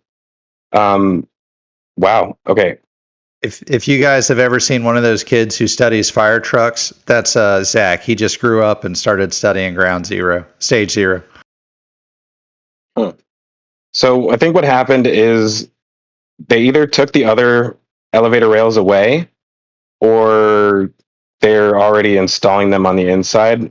And the ones that we were looking at on the ground were additional ones being delivered. So that's interesting. Sorry, I meant to swap back over to the ground image right there. So the significance of these rails is that they'll have an elevator inside rather than take the stairs. Well, yeah. So they already have one set of stairs and one elevator. So now they'll have two elevators and two sets of stairs. Is this a cover plate for one of the strakes right here? If so, that is gigantic. Well, I mean, everything is big on this, but look at all the tape. That looks kind of rough. I don't think that's for flight hardware. Really? Something about it is just no. No? All right, fine. It's about the right size and shape, though. Could be. But It might be. here's the thing: one of those would be a little curved, and one of those wouldn't be. One side wouldn't be needed. Yeah, true. Okay, that's probably not what it is. Well, let's continue on. I think we were at the working our way north. Now we're at the ground fabrication building, which Yeah, I forget, what do you call this little front porch area where they hide everything? yeah, this is. I don't have a name for it yet, but I Is should it- come up with one because yeah, this is the place that bothers me every single week because of this right here and this right here still have not been uncovered, and I really want to know what they are. Just hoping that like we get a really strong wind one day and it just blows the cover off, but they got these pipes on here to stop that from happening. So plus they're probably listening to this. They're like, yeah, that's not going to happen, GB. Maybe some young SpaceX interns listening, and they'll show up there with a pocket knife and just pull Oops. that cover off for us. Hey, don't do it. You guys will get yourself in trouble for me. So, um, Yeah, y'all leave that to me. That's my job. one odd thing that I've noticed over here, which is a little concerning, is a whole bunch of new pipework coming out of this building right here. And it's all being loaded up onto this truck. You can see a ton of it just sitting outside the building, even more in this rack right here. And now it's being loaded onto this truck. So these are pipes that have probably just had these flanges on the end welded on, which is also odd because I don't think they have them on the other end. Let me. So that's the GSE building, and those are cryo pipes, you think? Or No. they're not. They're not cryogenically insulated, so I wouldn't think that. No, these are more likely gas related. I That's think a they long. have a flange on both sides. Yeah, that's kind of a long run to not have, expansion legs in them. The little, U shapes you throw in so they don't blow apart. Well, I would imagine those probably go in between these. Oh, okay, yeah. Yeah, and it depends on how long you're going, how often you need them, and also the uh, I think pipe diameter also has an effect on where those, we call them like Texas kicks in the Oh, that's a really good name. I like that. So and it would depend on the force, the volume, the temperature, the material, all that. Yeah, and for those who don't know what we're talking about, a good example of one of these, an expansion loop, would be Right there. this right here. So this is something that you put in to make it so that this entire pipe section right here isn't flexing back and forth and like pulling itself. So by putting this flex joint right here, surges in temperature or pressure won't cause it to pull itself apart, or basically the same thing that happened to the inside of Ship 24's header tank. That was Ship 24. They had the two header tanks. They had to add 2 Texas kicks to them to keep them from blowing themselves apart. Oh yeah, and there's another one between the two CH4 reclamation tanks. Yeah, you see them all over the place. There's a bunch of them inside the tower as well too. You can see 2 small ones down here. Oh look, another one right there. Yeah, we could probably spend hours trying to find all of them. Ladder. Oh yeah. So let's go back. The gonna keep an eye on where those are going. The reason I bring it up is because I'm hoping it doesn't have to do with the launch mount. At the same time, I kind of do, because I personally don't think that they have solved the issue yet. And we're going to touch on that here in a few. But I don't think there was anything else much out here, so we can probably continue on. I'm not going to waste our time. Do you want to? Yeah, hey, we're almost 2 hours. Here. Yeah, we're almost 2 hours in. You want to take a couple of questions? We got about 5 to go. All right. So going back to the flame diverters, could those be used on the suborbital pad? The size seems to match better. I'll say that the suborbital pad, I don't think they have 6 openings, but the orbital side does. And I'll also say, it's 9 meters on both of them, so they're about the same size, just a little bit different. What do you think, Zach? Well, hold on. So I think it has 1, 2, 3. I think it has 8. I want to say 8. That was in my No, it's mind. 6. It's 6. It's 6-sided. It does have 6 like the orbital, and yeah, I suppose that could be a possibility. I mean, let's see. A good place to put them here would be right up against this wall, Yeah. because yes, you do have a berm here, but I don't know. I have a feeling this 6-engine static fire is going to be different than the last one we saw, because the last 2-engine static fire was so large that people thought it was a 6-engine static fire. I So thought it was too. I mean, it looked like it was cooking. So if they do a 6-engine, ooh, doggy. That's yeah, going to be fun. and I'll come back to this image because there are some things to talk about here. But Oh, yeah, I definitely want to spend some time with you there. Another question. Did they ever retrieve that gantry crane that was over in the grass? absolutely not. I was looking at that yesterday, and it's still right here. Oh, yeah. I'm glad somebody's thinking about that. I sat here staring at this for like probably a good 5 minutes the other day. I was typing up a tweet asking if I could have it, but then I never sent it out. So Indian Star asked, do you think maybe that flat round plate next to the stand with the rollers actually sits on top of the rollers, and then the Starship sits on the flat plate like it stacks up and then spins around? So that's not from me, that's from Scott Green. Oh, okay. Thanks, Scott. / Indian Star.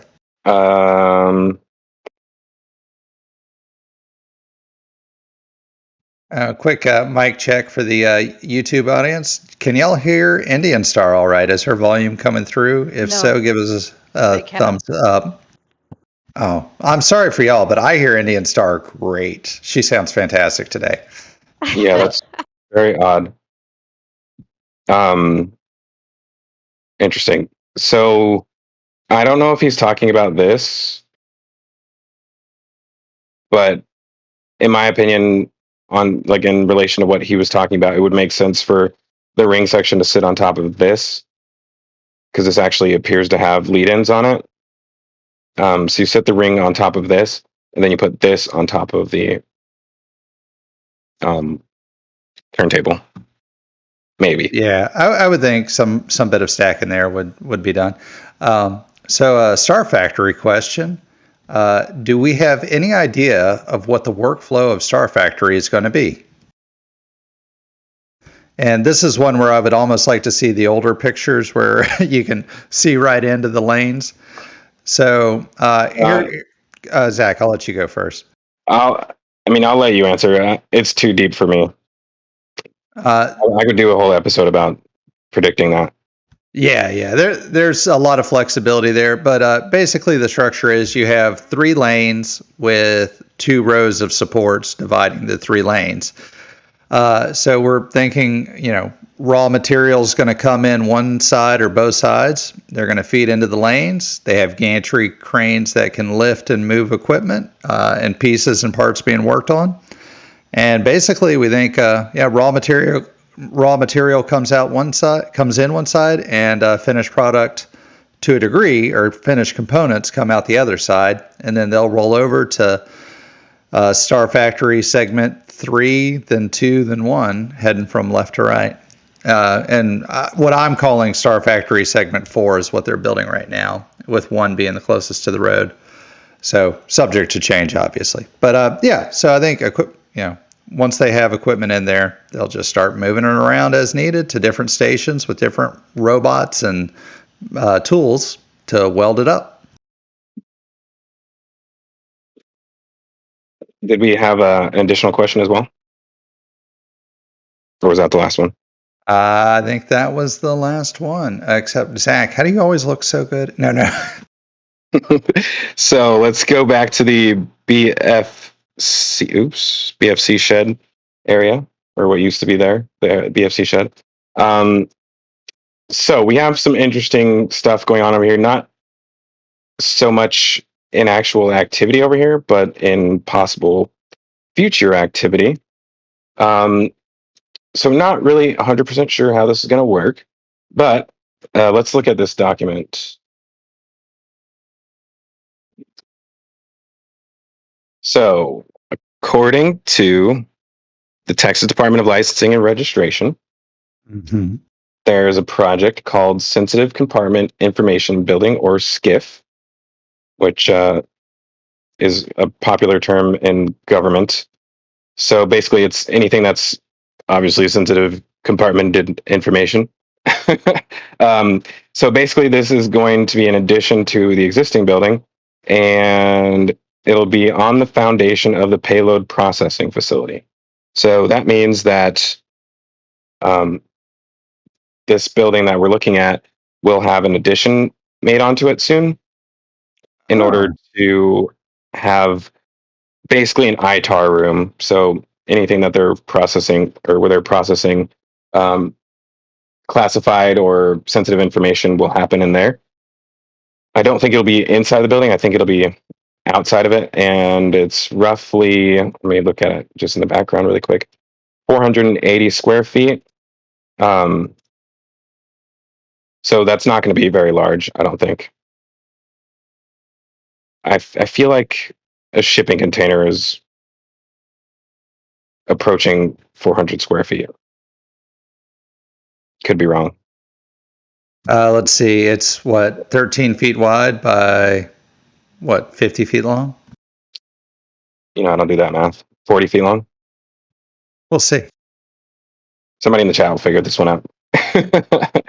I cannot have all these pictures open and bust out a calculator at the same time. 520 square feet. Sheesh. Okay, so yeah, there's your skiff. LOL. It could be already there, honestly. Let's look at the other side.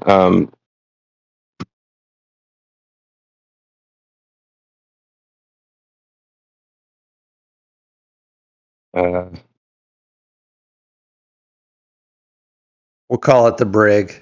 It's where they lock up all the bad Starlinks. Like I'm pretty sure this is a generator, or not a generator, but something related to utilities. But it would be about, I mean, that size, a little bit smaller, I guess. Hey, look, more gantry cranes, or more pedestal cranes. This looks like the one that's on the launch mount, actually. All right, yeah, I just wanted to mention that for this episode. Oh, wait, what is this? Where are all these on the ground? Okay, so it looks like they're going to enclose this, possibly. I don't see any steel around here. Oh, Zach, I just realized I was an idiot. Every time, but the trailers are 13'6" max at their height for road clearance. That's the number I was thinking of. They're actually like 8 feet wide, so it's not 520. It's right about probably 420. Is it? So yeah, thereabouts. Okay. I do not have a picture of the backside of this week, so that one's going to be the best I can do. But that's okay, because I think it's about time for us to move over to the launch site anyways. Yeah. We have a ton of stuff to cover over there. Sorry, I'm just glancing through here really quick. One other thing that is over here actually is this Edwards. This is basically a beam for a gantry crane, essentially. So this is being used at the launch site to remove the can crusher. And with that being said, let's go ahead and go over there. You think they're taking out the can crusher, huh? Well, I mean, they're already set up to do it. Let's see.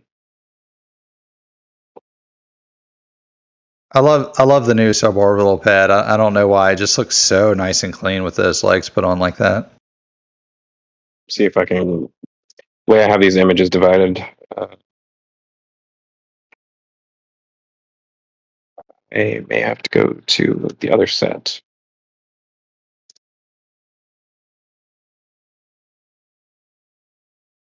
Like, where's the can crusher? Um, There she is. yeah. So you guys can see the can crusher over here. It has these pads set up on the ground, and they have already set these little feet down there. And these are the vertical parts of the bridge crane, and that piece from Edwards, which you saw at the crane parking lot, goes on top of it, and that's what they use to lift this. So there is a possibility that all they needed to do was lift it up so they could, I don't know, get something under it, or they just move it back a few feet for some reason. Um, oh wow, that would be crazy. If it's possibility that with the new pipes in here, because I think they extended these a little bit, there's a possibility that this is too close to the actual booster QD now. I don't know. So I was thinking, number one, they might be moving it to get ready for, the Orbital launch campaign, 33-inch synthetic fires, things like that. Or what if they were, and it's just me talking, they moved it to the suborbital pad C and kind of made that their little crane crusher station. Yeah, I mean, that would be interesting, actually. I mean, I can't really see this going back to the build site, or Sanchez, because I don't think there's space for it anymore over there. But yeah, I mean, they did connect to this yesterday, but I don't know if they actually did anything with it. But it appears that I think that they've taken down that crane, or they've started to, I believe. I'm not 100% positive. Well, Go I ahead. just wanted to point out, hey, there's another hexagon there, one of those load spreaders. Yeah, I think I'm probably wrong on this one. I initially thought this one was for lifting, was for lifting this, but I don't think that's the case. I could be wrong. I'm not sure. I mean, it makes sense. It's right there, so Yeah. safe to assume. But now that it's 2:00, I want to remind everybody we are in our last hour of the show. So if you guys have not hit that like button yet, please do us a favor and do so. And also, if you guys have joined us late, we are in the middle of a fundraising event for St. Jude's, and we are just past the $2.3 thousand mark. And our goal for today is $3,000. So we are getting very close. Thank you, everybody who has helped us out with that so far. I am actually about to submit my own here in this for a second. Wow, thank you. Somebody just donated another $100. Way to go, guy. Or lady. Let's see here. I'm sorry, I'm sitting here doing this donation in the background while we're going on. But You have all week to donate too. You don't just no, have I to want to donate do it today. now. Right now. The rest of you can wait all week. I don't got that kind of time. No. I have a very, very short attention span. Yeah, that's why I did it right up front. I was like, if I don't do it right now, I'll forget about it. Boom. There we go. Well, thank you, All Golden right. Boy. Thank you, sir. So we're getting closer. And thank you for that $100 donation. That gets us up to 2.5 almost. We're getting very close. You guys are amazing. So, how about that suborbital farm? Yeah, How about it? the old one or the new one? Or the newly improved one? Yeah, this guy. So, I saw some questions about this on Twitter, so I want to get a good angle of it. Maybe this is a good one. It's really hard to see from any other angle, but you can definitely tell that there is a curved plate on the front of it. From when you just look at it from the back, it just looks like it's like a straight brick, but it has a curved surface right here. And I don't have the exact. I don't have the exact composition of this. I feel like had sent it to me before, but basically this is for high temp and blast resistance. And I believe I don't know if this is two separate mixes right here, because you can see that one of them is dark and the other one's a little bit lighter. But as far as I know, both of these are new. So I mean, this one looks like it already has experienced a static fire, but I don't think that's the case. I'm pretty sure that they just poured this portion of it too. It looks way too clean to be used. Well, this is definitely brand new. The question is this part in here. Yeah. It Yeah. seemed like maybe they might have, during the last static fire, caused a little damage to the pad that needed some repair. So I figure while they were at it, just finish it off again. So the sides of those boxes are steel plates, right? And do they have a little triangle on the top of the cap in front? Yeah, you can just barely see it in here. So there's a cap that goes down like this, and then it's rounded in the front. Nice little wedge to go around it. But Very nice. I'm sure that won't melt through. hey, it'll be permanently melted on there if that happens. I think this will hold up pretty well. It looks super clean, and it's very, very rare to see the suborbital pad looking this clean. Well, minus the dirt, of course, but yeah, very rare. So while we're over here, we should touch on this again. I don't think they've done too much more work on this, but they've still been adding dirt over here. Yeah, I think they're done right now. Like I haven't seen them work over here at all this week, nor in this area. This looks basically the same as before. But I'm definitely expecting to see them build this up relatively quickly. What are these cones for? Maybe they're marking off wetlands or something. I don't know if they're marking off the. Oh, keep a radius around the methane burn-off valve. That makes sense. That would make sense. Yeah, it is rather close. And we have a nice image from the ground, which was. Hold on 1 second. Let me see.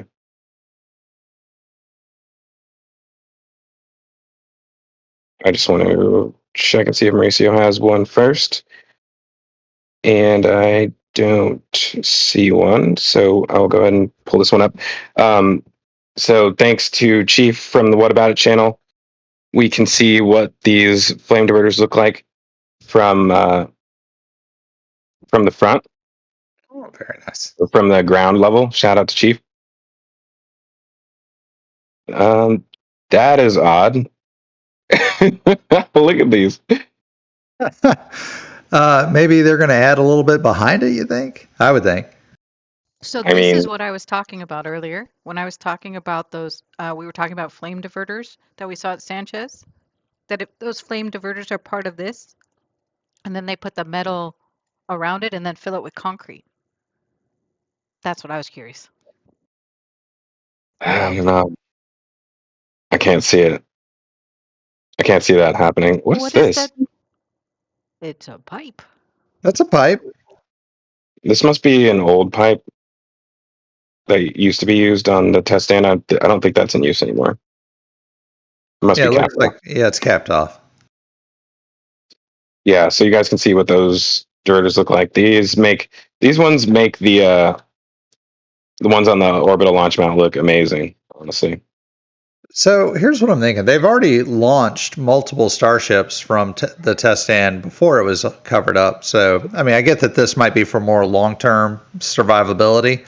Or the more exciting idea is that they are going to do much, much longer duration static fires with the Starship, maybe even like a 10, 20-second static fire. It could be in the cards. Yeah, you got to test that autogenous pressurization somehow, right? That's right. That'd be really exciting to watch. Yeah. One thing to point out down here really quickly is the all the cameras they have going down here. So you have 1, 2, 3 cameras down here. So they have really good view up the skirt. Wow. Yeah, sorry. They can basically see everything that's happening up there really, really well. So hopefully they share some of that with us during. Well, I guess we don't really have. If they had to do a 6-engine static fire, like it would be really cool to see that view during a 6-engine static fire for all of half a second until it turns red. But yeah, let's continue on. Okay, that didn't switch over. There we go. Here we have dirt. More dirt. So yeah, like I said, there's not much happening over here at the suborbital farm. There are several helium tankers here, which aren't normally over there. So definitely at least preparing for a static fire soon. Yeah, they're still using helium on the ships for spin up. I think they're even saying they're going to keep that for the Mars return as of now. Yeah, that'll be very interesting. Sorry, I'm just like checking this area to make sure they haven't changed anything before I continue on. Because we still need to talk about the um, orbital tank farm really quick, and then we can go over to the launch pad. There's definitely a lot to talk about there.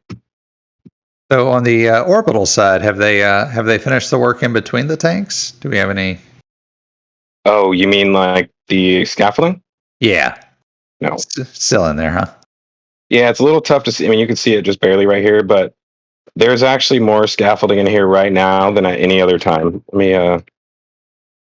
What's interesting to me is I live and work near plants, and they have permanent scaffolding all around many of their storage tanks anyway. That's not what I wanted. Maybe this will work. Anyone ever tell you you say scaffolding like Stumpy? Whoa. Scaffolding? What? Is that? What is Is that? that scaffolding? Yeah. That's the top of a scaffold right there. You can see it continues off to the right. Where'd it go? I can't see it. Hold on. I see it down there. You got to enhance your brightness. I may have another angle of it here. This might be a good one. And here's the best one. Fingers crossed. Oh yeah, that should be a good. And what was I seeing? Oh, it is there. Yeah, look at that. Yep, it's just out of daylight right there. Wow. Mind you, you Well, saw that there last week as well. yeah, but it's there's more of it now. There's a lot more of it. It's so dark in there that it's hard to really see it, but there's definitely more than there was before. I mean, the fact that you can see the edge of this one definitely was not like that before. I need a updated ground image in order to really tell this, but yeah. Anyways, let's get back to the front side. It's a little dark out here on this day, but you guys can see that Mauricio got out here. Oof, what, like 2 hours before they started the spin prime test on Booster 7? We were out there, when was it? Like around 12:30, 12 p.m.? Yeah, I think that's just shortly before. I mean, you can see the tank farm was just starting to get activated. Yeah, look at this.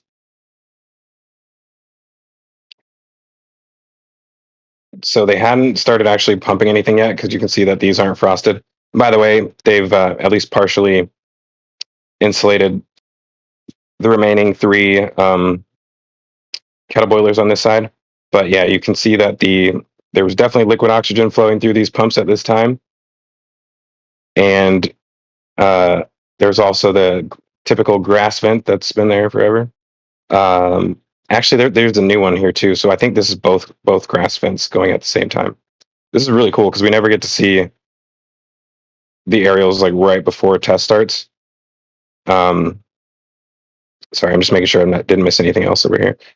But one of the things I wanted to point out that happened this week, which is really confusing, is that this methane pump in this. Ooh, wait. Saw an oxygen pump off on the other side. Yeah, sorry. It was pump number 4, the liquid oxygen pump, got removed. No idea why. But you can see the motor for it sitting right there and the actual pump itself right there. Think it's going back for an RMA? Well, the weird thing is that this one has never been used, and neither had this one until now. So I don't know what could possibly happen to it during that time, but yeah, who knows? Maybe it needs to just get inspected before they actually hook it up. But yeah, this is really cool seeing it from this angle.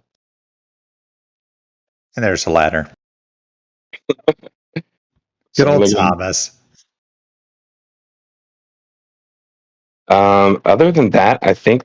Oh, sorry, we still have a missing methane pump as well too. No idea what's going on with that one. We also have room for several kettle boilers there. Yeah, still no work on that side. And they haven't even started insulating these as well either. So it's interesting that they have on the liquid oxygen side, but not over here. Well, the thing is that methane, it can actually freeze into a solid at higher temperatures than oxygen and nitrogen. So whenever you're subcooling methane, you need less cooling and maybe less evaporation happens because of that. But Yeah. I mean, they've got the space there. You'd think they're going to use it just so they can load everything quicker. Oh, you also do use less methane. Somebody pointed out it's pretty funny that you can think of it of Starship less as throwing out fire as throwing out a bunch of oxygen.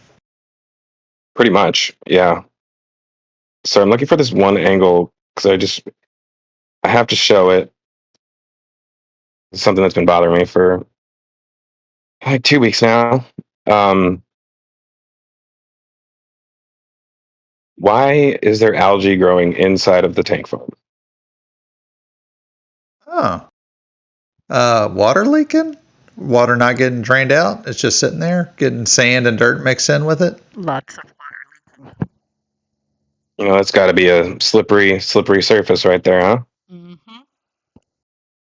If you've ever slipped on algae, raise your hand in the chat. Yeah, I've definitely almost got a concussion because of algae.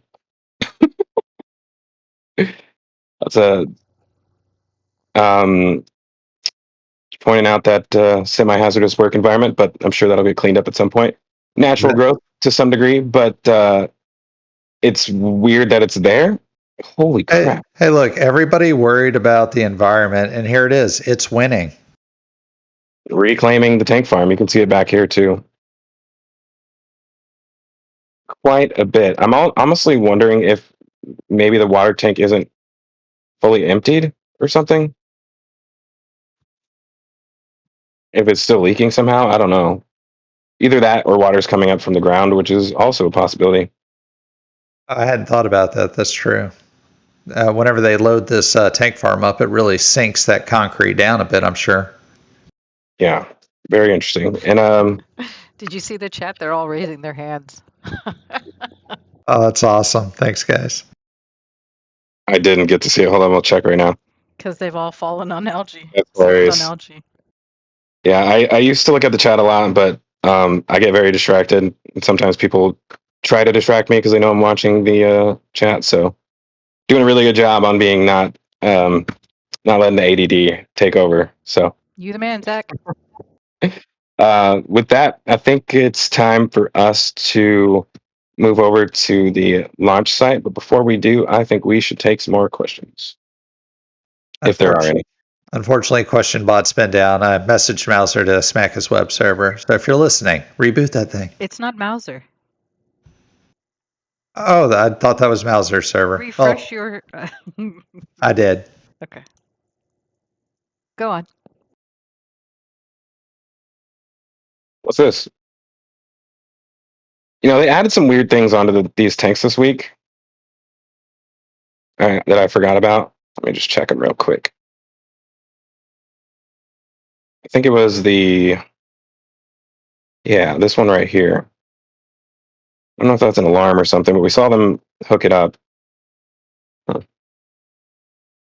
Also weird that they have these tethered all the way up to the top of the these tanks up here, which makes no sense. Oh, they got the fans on. Interesting. So they have these fans activated for some reason. Not sure why. Probably to stop moisture buildup from the inside or something like that. But yeah. What's a fan going to do up there? Oh wait, is that to vent from the perlite? Yeah. They usually have caps on them, but they've removed the caps for some reason. And it's also interesting that these ones don't even have power running to them. But yeah, let's continue on. Somebody was asking if it could be condensation from all the cryo leaking out, so water gets in the air and gets to the cryo and then sinks down. Yeah, I thought about that, but most of your melted water is going to come from this area, and really that shouldn't even happen soon. There'll be very few places where it's coming from. Like these flanges will still be frosted up like they are currently, but everything else is. Oh wait, no, even the flanges are insulated, I think. I'm not sure. I can't tell whether these are frosted or not. But yeah, it could be. I mean, you see that there's a little bit of water down here. However, for this to get all the way over there, it has to pass over this graded uh, this cover for the culvert. Like I would imagine all the water from up here would go down into that culvert. And they used to actually pump this out all the time, but they don't anymore. It's been a very long time since I've seen them do that. But because of the condensation or the vapors in here, you can't really tell whether or not there is water down there. But maybe next flyover we'll see it. If there is water, it might be a little frosty Or green. or green. All right. So By the way, I love the landscape, just the cloud there on the ground. That's awesome. It's really awesome. Let me get rid of this. Almost looks a little spooky. Yeah, for sure. So let's go to the launch site. That's where all the fun is this week. Yeah, so they've been doing some testing. They did a spin prime on the Booster 7 this week, and they moved it down here and loaded it. Was that all this week? Has that all happened this recently? I think all of that was this week, yeah. Wow, man, yeah. SpaceX does not mess around. Yeah, we have some really cool images from the air right here where, oh man, there's so many different angles. I can't even decide which one is the best one. Yeah, I really like seeing the tower with the arms open like that. This is actually really cool from this angle. And again, noticing how like clean the actual orbital side of the launch complex is. Again, super rare to see this. But this week, the most important thing to talk about, I would say, is let's get back to a different angle of it. Let's see. So we talked about last week how the Raptor chill gases actually are being captured and sent somewhere else. And so now you guys can see that the pipe that is going down the launch mount and buried underground is now coming out. You could just barely see the tip, I think. Oh, wow. So it runs all the way from the engines to that new little pit? Yeah, I think there's a good... And we're thinking it's gaseous mostly? Oh, yeah. So there will be a little bit of... you maybe can see it here. I think that's it, the tip of it right there. So this is where all of the engine chill venting now goes down into this pit. And I'm assuming that it's actually a mixture of both methane and oxygen. And no, we're not going to get super deep into that today. But don't worry, because that will come later. But it's interesting that this is coming down here. There's no flare or anything. If you guys watched if you watched that spin start test, you could actually see this venting occurring, depending on the angle you're looking at. Do you think it might be all oxygen, or do you think they'll put a flare stack there? No, I honestly think this is both. I think this is a mixture of methane and oxygen coming out of here. Oh, that's crazy. Just a little bit. Yeah, I'm sure people in chat will disagree, but like I said, we'll give you guys a huge explanation of all of that later. Today is not the day. But I think that it's really cool to show some ground images of this, so let's go ahead and do that. This actually confused me, because the ground... Okay, so Mauricio, you went out there the day of the lift, correct?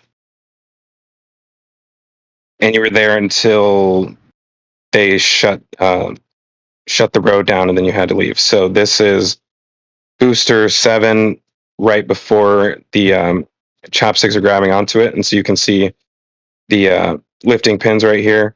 Oh, they removed the little curved lifting hook. Is it on the other side? What?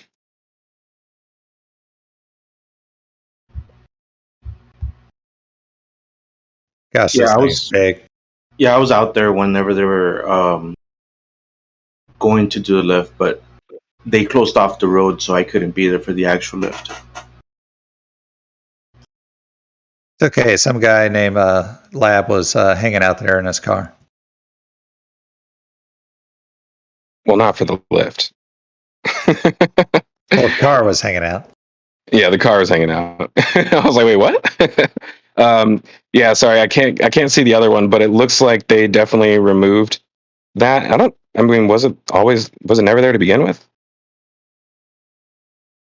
Okay, so I guess they removed it for the Chopsticks lift, and it probably wasn't there before. I thought that was honestly the part that was going to sit on the Chopsticks, which is interesting. And that this was to keep it from falling back off. So that's an interesting update. But yeah, this is really cool to see this angle of it before the Chopsticks are grabbing on, and you could see that I think they were getting closer as he was taking pictures of this. Each frame getting a little closer in. Yeah, now we're pretty much grabbed up on it right there. Yeah, and the lower arms hadn't pinned in yet. And you can see, wow, Oh, that's super cool. I wouldn't mind seeing that from the actual like Chopsticks view. That'd be really awesome. I don't know if we're going to be able to see them from this angle. Oh, there we go. Oh, yeah. Right. There. Okay, this is cool. So this is the bumper that we talked about last week. And now that the booster is in position, you can see that if the Chopsticks were closing in on it during a catch, they may potentially grab all the way up against the booster so that this pad is contacting them. And then once the booster slides by, the pad would I believe naturally push the booster or push the Chopsticks away. I Yeah. think these are actually contacting right here. If it's not contacting, it's just at the. No, I think that is touching. Yeah. Or close enough to it. It would perfectly guide the pins in. So that's just a little slip plate that is gonna. Yeah, that's perfect, man. GPJ, I Yeah, think there's a question about this when you're ready. Yeah, go ahead. Go ahead. So, 55 Chevy guy is asking, are the lift pins extended further from the hull now? So not quite this part, but just before it. Oh, no, the lift pins I do believe are in the exact same position they've been for a while. They've been that exact dimension on the booster for since booster 4. Yeah, and you can see the holes, the hole where they mount that. I don't even know what you want to call it. It's almost like an armpit. Yeah, they removed it. So yeah, that's where it mounts right there. Was there another question on that too? No, I was going to ask a question, but then I saw when you pulled out what you were talking about.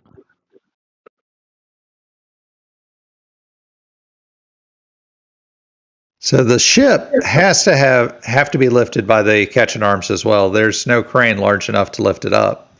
So it'll have the similar pins on it as well, right? Yeah. And this is something that I wanted to talk about. So this is a perfect spot to do so. Right now, this is a rather large crow event if it happens. So yeah, yesterday I sent out a tweet because they attached the crane to ship 24, and really there's only a few things that make sense to occur after that. So either they're lifting it off so they can send it back to the production site, which doesn't really make sense unless there's an issue with it, which could be a possibility. I mean, it appeared that they attempted to do two static fire. They attempted to do a static fire on it, and they may have aborted at the last second. I'm not 100% sold on that, but that is a possibility. And if that's the case, then maybe whatever repairs are needed would require it to go back to the build site. But I mean, it's not going to fit inside the high bay right now, that's for sure. So the only place would be inside of the mega bay, which ideally I feel like they'd want to leave that open so they can continue to do the construction they're doing in there. But yeah, so the other option is the full stack. And so a lot of people in the comments of that tweet were, and I said it too, leading up, they may want to have it done before the SLS launch, and that would make it a more of like a photo op. However, I don't think that's would be the purpose of it. In my opinion, they need to do a full stack test as soon as possible, because all of this stuff in here, every single pipe that you're looking at in here is brand new. Oh, They have wow. not tested any of that. Oh, gosh. Yeah, Every that pipe, is. every valve, all of it. Every one of these filters, there's four filters, like 8 valves.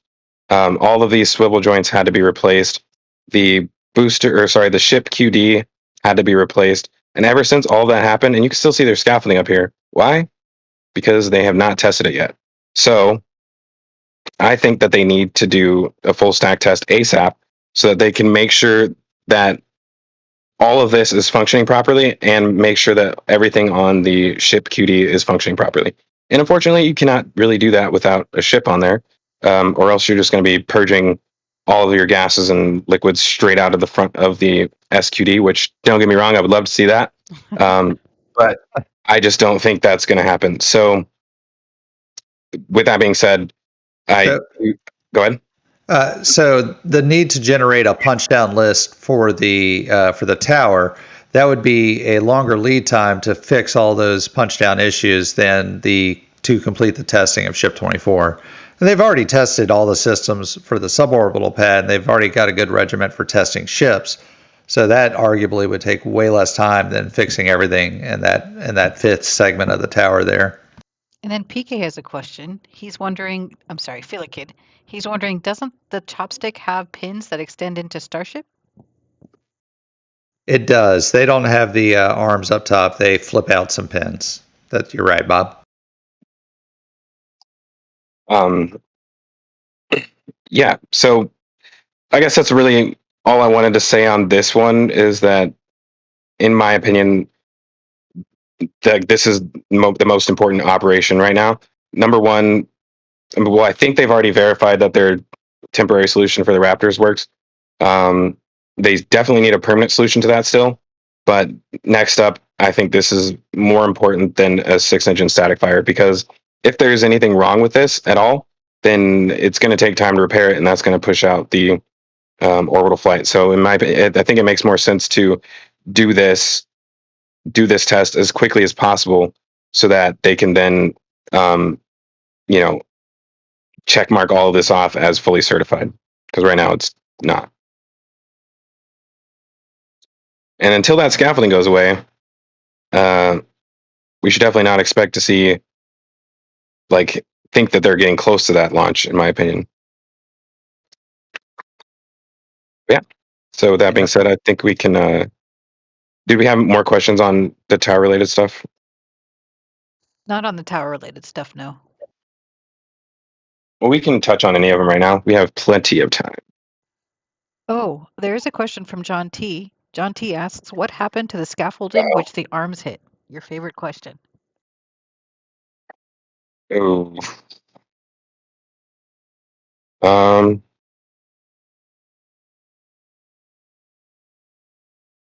don't know if we have a shot of that. I don't think we have a shot of that, unless I can get there with this one.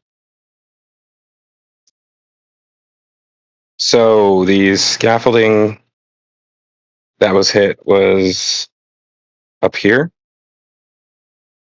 or was it? There we go. This one. And it looks like it's been replaced, because this picture is from yesterday. So yeah, this is the replaced scaffolding. Never saw them actually get up there to do that, though. Nice little crunch they had there. Do we have any other questions to touch on? Do we have we seen any side of the cladding that'll go on the tower to protect it during a launch? No. And I'm going to say no. I've been on the lookout for it, and it's really not needed. It's far away enough. Oh. I think it. What? Well, I don't know. I just want to see cladding. You do? Oh, nah, it'd be fine. Very badly. Look, it'll look cooler. I'll say that. Yeah. I mean, I feel like it's coming at some point, but we'll see. There's also a question, are they reinforcing the tower's diagonal beam? Knowledge is good as asking.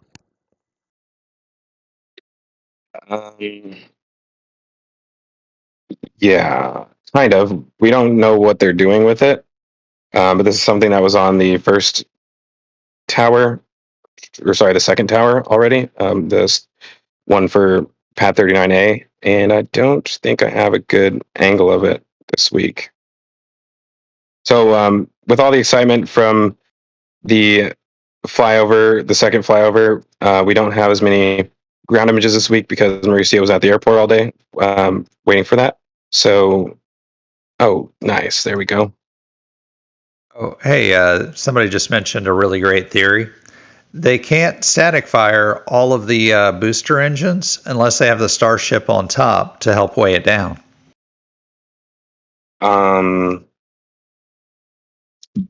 I could see where that logic comes from, but I mean, they did a 15-second static fire,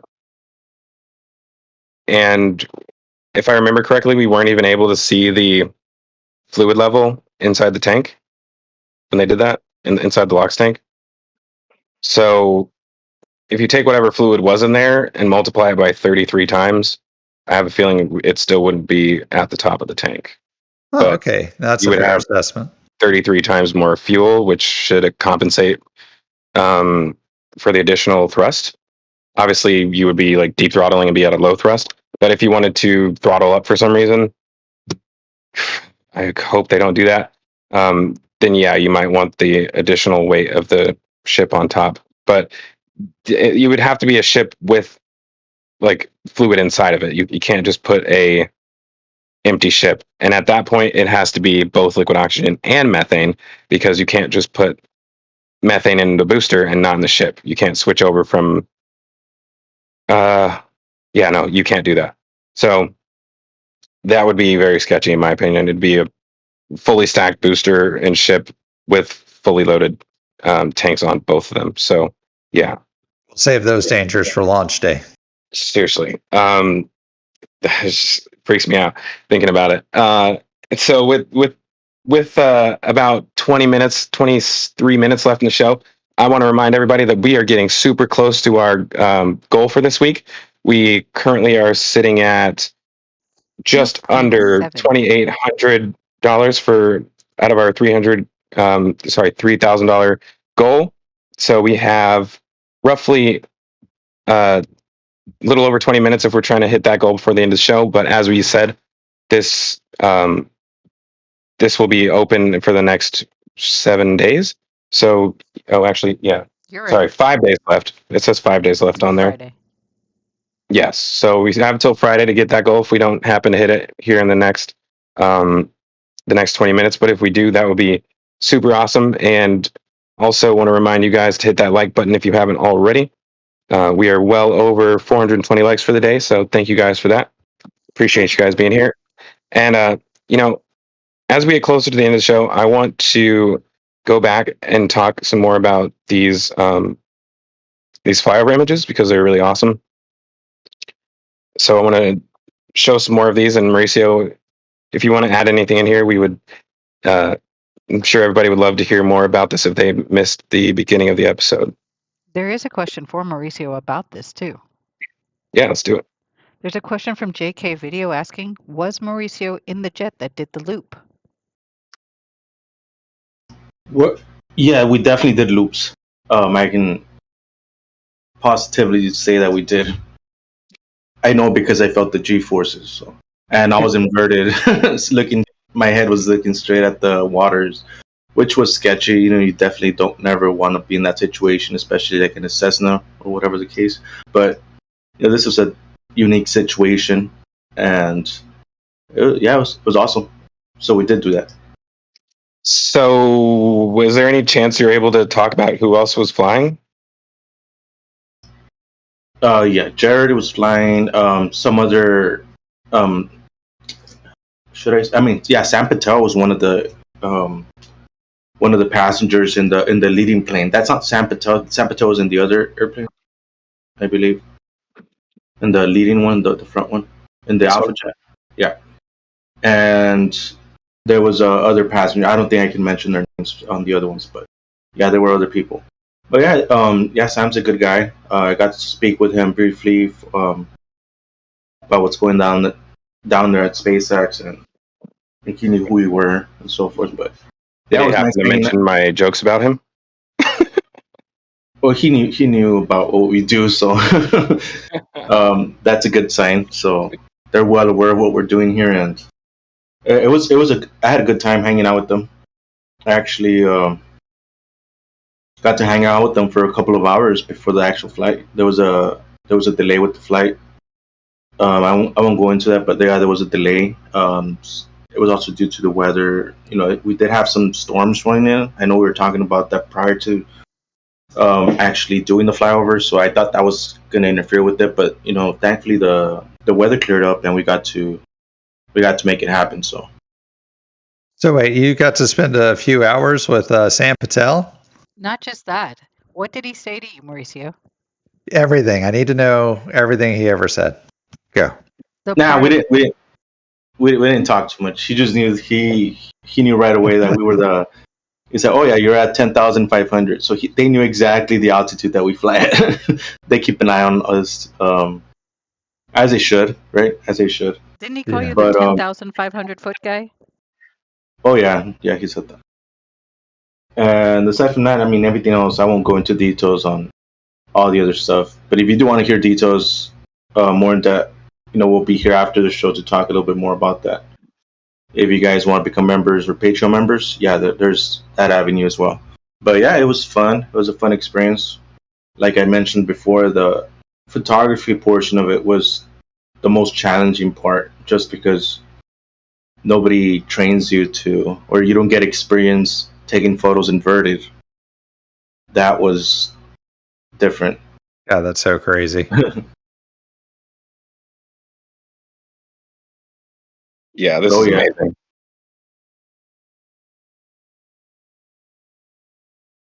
Oh yeah, and I do want to give a shout out to my brother Fabricio Atilano. And he I had called him beforehand and I asked him if he could be stationed out at Starbase to catch us doing the flyover over the site, the build and the launch site. And you know, he was out there for about 2 hours because of the delay.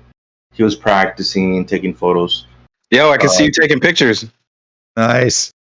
Wait, you're either waving or taking pictures. Wait, that's not him. Wait, I thought.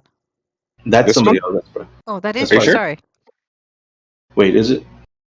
I think so. Oh, hello. We just reached our goal. Hey, thank you, everybody. Wow, that was amazing. With 18 minutes to spare, you guys are fantastic. I'm sure St. Jude is very much going to appreciate this.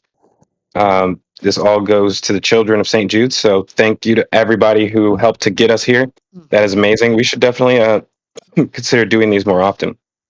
And you guys can continue to donate through Friday. So don't let the fact that we hit our goal stop you. If you want to donate to St. Jude's through us, please do. Yeah, thanks everybody that donated. We talked about it before and we didn't know what goal we should put. You know, we talked about should we do this and that, and you know, I think this was a good goal, and thanks for the space community for contributing to this. And thanks to the Polaris Dawn crew and Jared Isaacman, Scott Petit, and for allowing me to do this flight to be able to promote, you know, awareness on St. Jude and for the kids, you know. And another thing was, I mentioned it earlier, and I want to say it again. I want to thank everybody that supports me and what I do, and the Starbase Weekly team that's, you know, been extremely active. We should have been doing this from the very beginning, you know, but we started these. When was it? Last year in November. Yep. If I'm not mistaken. What, we're on week 36, I think. Yeah, week 36, and I would not. I don't think I would be in this situation doing flights on an L39 with Jared Isaacman if it wasn't for you all. You know, it's it was amazing. It was an unforgettable experience. It got documented how I planned it. My expectations weren't, as far as photography wise, I didn't expect to get so many clear, sharp photos from the air. And like I said, with my brother, he did a good job as well. One other person that was out there and I was in contact with was Carlos Nunez. I had asked him, and if you haven't seen maybe somebody can pull in that tweet. But Carlos took a tweet shot of me going over the build site, I believe. But yeah, I was in contact with him, and I let him know when, he was actually out there for a long time because of the delay. So I want to thank him for that, for being out there and getting that shot for me. Yeah, we knew he was going to be there, but we were looking for him. We didn't know he was going to be there. We assumed he was going to be there, and we tried to look for him. But I didn't see him. Hold on, let's see if I can get this one.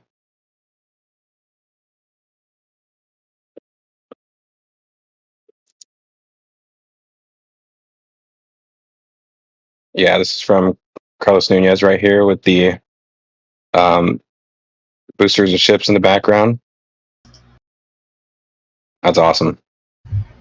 What a great guy, that Carlos. Yeah, he is a great guy. I called him up and I told him what exact. Well, first he couldn't believe it. He was like, "Oh wow, are you kidding me? You're gonna be flying. You're gonna be in the flyover?" Because I asked him, "Did you catch the flyover last time?" And he said he didn't get a chance to, but that he asked me if there's gonna be another one, and I told him that, "Oh yeah, there's gonna be another one, and I'm actually gonna be in it. So if you don't mind," he was like, "Yeah, I'll." Without hesitation, he's like, "I'll be there. I'll be there." And that's he's a good friend for doing that.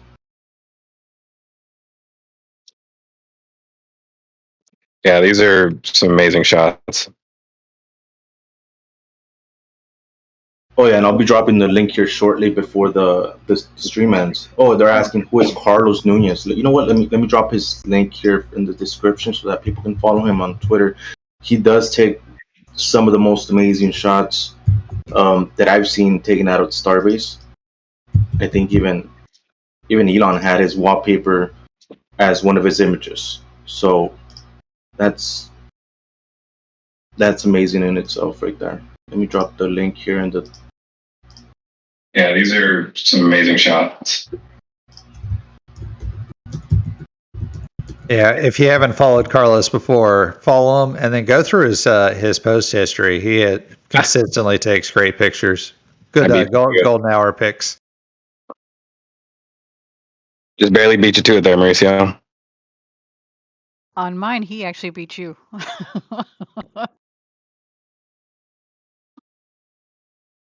Oh, look at this. Looks like Starship Gazer just got a picture of Jared landing. I think this was from today, I believe. See if I can show that to you guys. Shoot. All right. Twitter wants to act funny. Cool. Never mind. But yeah, check that out as well if you guys want to. I love this image with Starbase in the background, zooming straight past the jets. Yeah, I do want to reiterate on. I don't think I mentioned it. But we weren't allowed to take images at the actual site, so these were images were approved by Sam to be able to be posted online. So, but still, I think I had a good time. I had a good time doing this. I showed my daughters, and my oldest 10-year-old. She was pretty shocked. She's like, "Why?" I don't think they understand that the normal person doesn't get to do this kind of stuff. Now they're going to go to school and tell everybody their dad's a fighter pilot. Their dad's famous. They did say fighter that. Pilot. They said, when we go back on Monday, we're going to tell our teachers. Whoa! When did this happen? Oh, that's ship 20, I think. Oh, this is 20? Yeah, that's 20. That was my brother practicing. Okay, I was like, wait, what? What did they do to it? Okay, cool. Hey, GB, we got a special request from Scat 1975. He wanted us to do a special shout out. So I was hoping you might do it. Hold on, I can't see it. Where is it? It's in our thing, our channel. Okay. It says, RGV crew, you are all amazing. Can you shout out the nurses and surgeons at the Conquest Hospital Hastings in the UK for making it possible for me to watch many more streams? Thank you all. Oh, that's Appreciate that. Wait, are they allowing you to, are they playing it at the hospital? That would be awesome to know. He's in the hospital recovering from his surgery that he just had, and he's saying thanks to all of his nurses and his doctors, the surgeons, who've helped him watch many more streams. He's literally listening to us as he's recovering. Hey, well, we appreciate you for being able to do that, and also for the nurses for hooking that up for you. And hopefully, it was a good stream that you enjoyed it. And again, Indy actually wanted me to play the video from the beginning. But I don't know, maybe in the chat really quick. We only have 10 minutes left, so I want to make sure, like, if people haven't seen it yet and they want me to replay it, I can. So I'll just give you guys a few seconds to give us some feedback in the chat. You're going to give them 15 seconds. Yeah, they What got video 15 are you playing? seconds. What was that? What video are you going to be playing? The one that we played at the beginning. I just wasn't sure. Oh, okay. There were people who weren't here, possibly, and you know. I mean, they can rewind on YouTube. Just saying. Very true. Yep. These are for the latecomers, GPJ. For those of us who just arrived a little bit later on in the stream and may have missed the good parts as well as throughout the stream.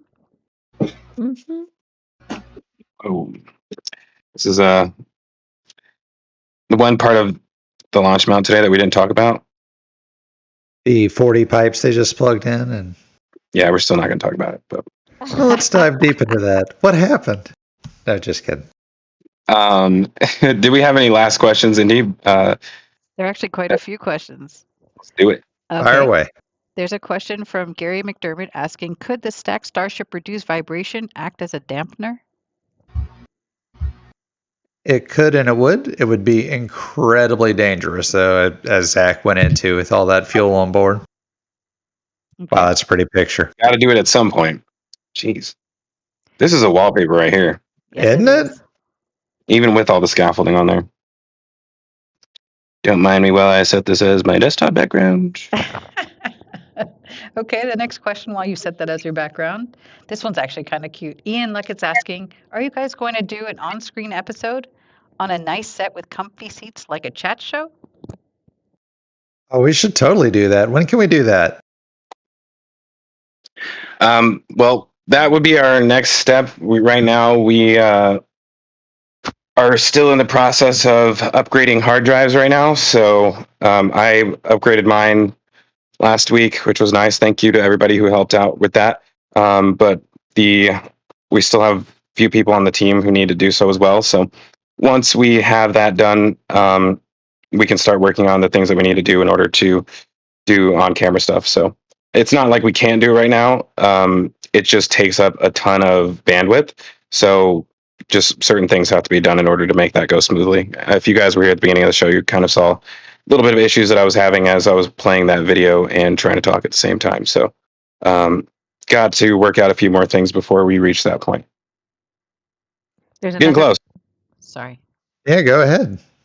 55 Chevy Guy asks, what are your thoughts on sheet metal engine shielding versus new foil cover on the B7 engine? On that one B7 engine. That's just temporary. They took it off before they lifted it. Solaris asks, will they be replaced on the QD? Your favorite question. Your other favorite question. I don't think that we've gone a show without getting asked that question. And right now it appears that they may not be coming back. So They gone. that's cool. David 142 asks, when they stack the booster with the chops, they connect the lower pins. Do they have to switch the pins for the ship? Because on booster is like a some strings different from ship. So I think the first question was good. Do they have to switch the pins for the ship? Well, they use the pins on the chopsticks to lift the ship, and they use the pins on they use the landing rail to lift the booster. So yeah, the pin flips out for ship lifting. That's at a different height than the. I mean, it works out the same for the bottom, though. Cody G asks, the black covers near the electric winches for lifting the platforms, are they guides? Yeah, in some way they act as guides. They may also act as brakes and just help distance it properly. I think he's talking about. Where are they? They're right here, I think. These are actually baskets. Like they're like. So you notice how none of the chains are visible right now? That's because they're all in this basket. So if that wasn't there, then you'd have a huge chain going to the ground. So when they lift it back up, it all falls down into that basket and wraps up. Oh, that's nice. I actually didn't know that. Thank you. I think there might be a better picture of it. Nice. Oh, by the way, I just dropped the wallpaper download, and somebody mentioned that they like the Starbase sign as a wallpaper too, so I just went ahead and added that one as well. So enjoy the images, and thanks to everybody that donated. I appreciate that. Oh, look. You can see one of them that doesn't have it installed on there. The chain's going all the way to the ground. I think.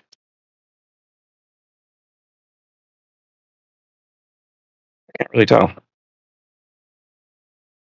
But yeah, so this is a better image of that little basket right here, if you can see it better. And there's also a new addition to the launch mount. If you guys see it in the chat, let me know. I'm not going to talk about it today because it's going to send us on a huge rabbit hole. We only have 3 minutes left anyway. I'm sure people probably hate me when I do that, but hopefully you guys are getting used to that by now. I actually What are you think talking it's about? hilarious. That's what we're here for. Well, hopefully people understand that like everything has a purpose. Like you can't talk about everything everywhere, right? Or else it just gets redundant. So got to save some things for Twitter, some things for the RGV streams, some things for my episodes and other people that I work with as well too. So that's why it's good to follow everybody involved in this, because you never know who's going to be dropping the little pieces. And don't worry, we try not to leave out details at the end, but along the way, it's good for people to be confused. So, yeah, go Team Space. I could totally see some people getting mad about that, but I would apologize, but Don't think it that way. I would apologize, but I like the fact that Jeff A called you out in chat and said rabbit hole. Yeah, definitely a rabbit hole. Not a fun one, but but yeah, did we have any last questions in there? There are a few. What are your thoughts on staggering start for engines? Not for a static fire, but for a full launch. John Dopker is asking. Well, I mean, I would sure hope that they do that. It would be interesting to see, like, first of all, I don't think it'd be visible to us, like, unless SpaceX happens to show it to us. But, and I mean, if it's a split second after the center engines fire, then we might be able to see it. But once that flame hits the ground and all the dust starts going everywhere, like, you're not going to see anything else after that. Like, you'll see the center engines fire, and then you won't see the booster again until it clears the tower, essentially, because that dust is going to go so high up into the air. But with that being said, I think that's just standard practice to do staggered engine starts, similar to how they do the staggered spin starts. So, well, kind of. I guess they did staggered spin starts on the ship more than they did on the booster, I would say. Fair enough. Last question from Mauricio. Mauricio, did they issue you a call sign on your flight? CN's asking. I'm not exactly sure. I can't exactly confirm that, but they were. They kept repeating RGV over the radios when they were talking amongst each other. But there was so much going on that I couldn't. I couldn't confirm whether or not they were actually talking about me when they were saying it on the radios. But I guess it must have been RGB. I actually call him Mutton Chops. That's my call sign for him. Wow. I didn't know I had this in here. What is it? This is the gantry crane lifting up for the can crusher. I didn't realize I had this here. Well, now we have it. There you go. Wonder where they're moving it to. Well, they already took it down, I think. So maybe nowhere. Oh, look at this. This is like a weird trailer with 3 doors in it going all the way through. I think we saw this get delivered the other day. Sorry, rabbit hole. Anyways, since we're at that 3:00 mark, I just want to personally thank everybody for all the donations today, and especially I think we just got another one in just a second ago from another anonymous donor. Thank you guys for helping us reach this $3,000 goal. I think Mauricio might actually raise it. So we can keep going if we can. So appreciate everybody who helped us get to that goal. And yeah, thank you guys for being with us today. Thank you, Mauricio, for actually thank you, Jared Isaacman, as well for giving Mauricio the chance to go on that flyover so that all of us could enjoy that. And if you guys haven't seen that video, actually, maybe we might release it in some way or form later. So yeah, keep an eye out for that. But with that, that's it for me. And I'll pass it off to Indian Star. It's my turn. Mauricio, thank you. Jared, Kit, everybody on the Polaris team, thank you guys. This has been an amazing and truly eventful episode. And for Mauricio, I'm sure this week has just been crazy. But thank you guys for all that you do. Thank you, everybody in the chat. Thanks, everybody listening later on. Feel free to donate to St. Jude's through this chat until Friday. Anything, we've met our goal, and thank you for allowing us to meet our goal. But we can continue to raise money and show those kids how to do it, essentially. Mauricio. Yes. We'll go ahead and leave the donation. I think it keeps going. There's not gonna have a cap. So if you all want to keep donating, it's gonna be open like you said all the way to the end of the week to Friday. And we reached the goal. Honestly, I wasn't sure if that was gonna happen. But I appreciate all the support. Thanks to Jared Isaacman. Thanks to the Polaris crew. And it's all for a good cause. St. Jude. Anything else, Grandpa Joe or Indian Star? You guys want to say anything else? Thank you, everyone. Main engine cutoff. Stage separation confirmed. Love you. Bye.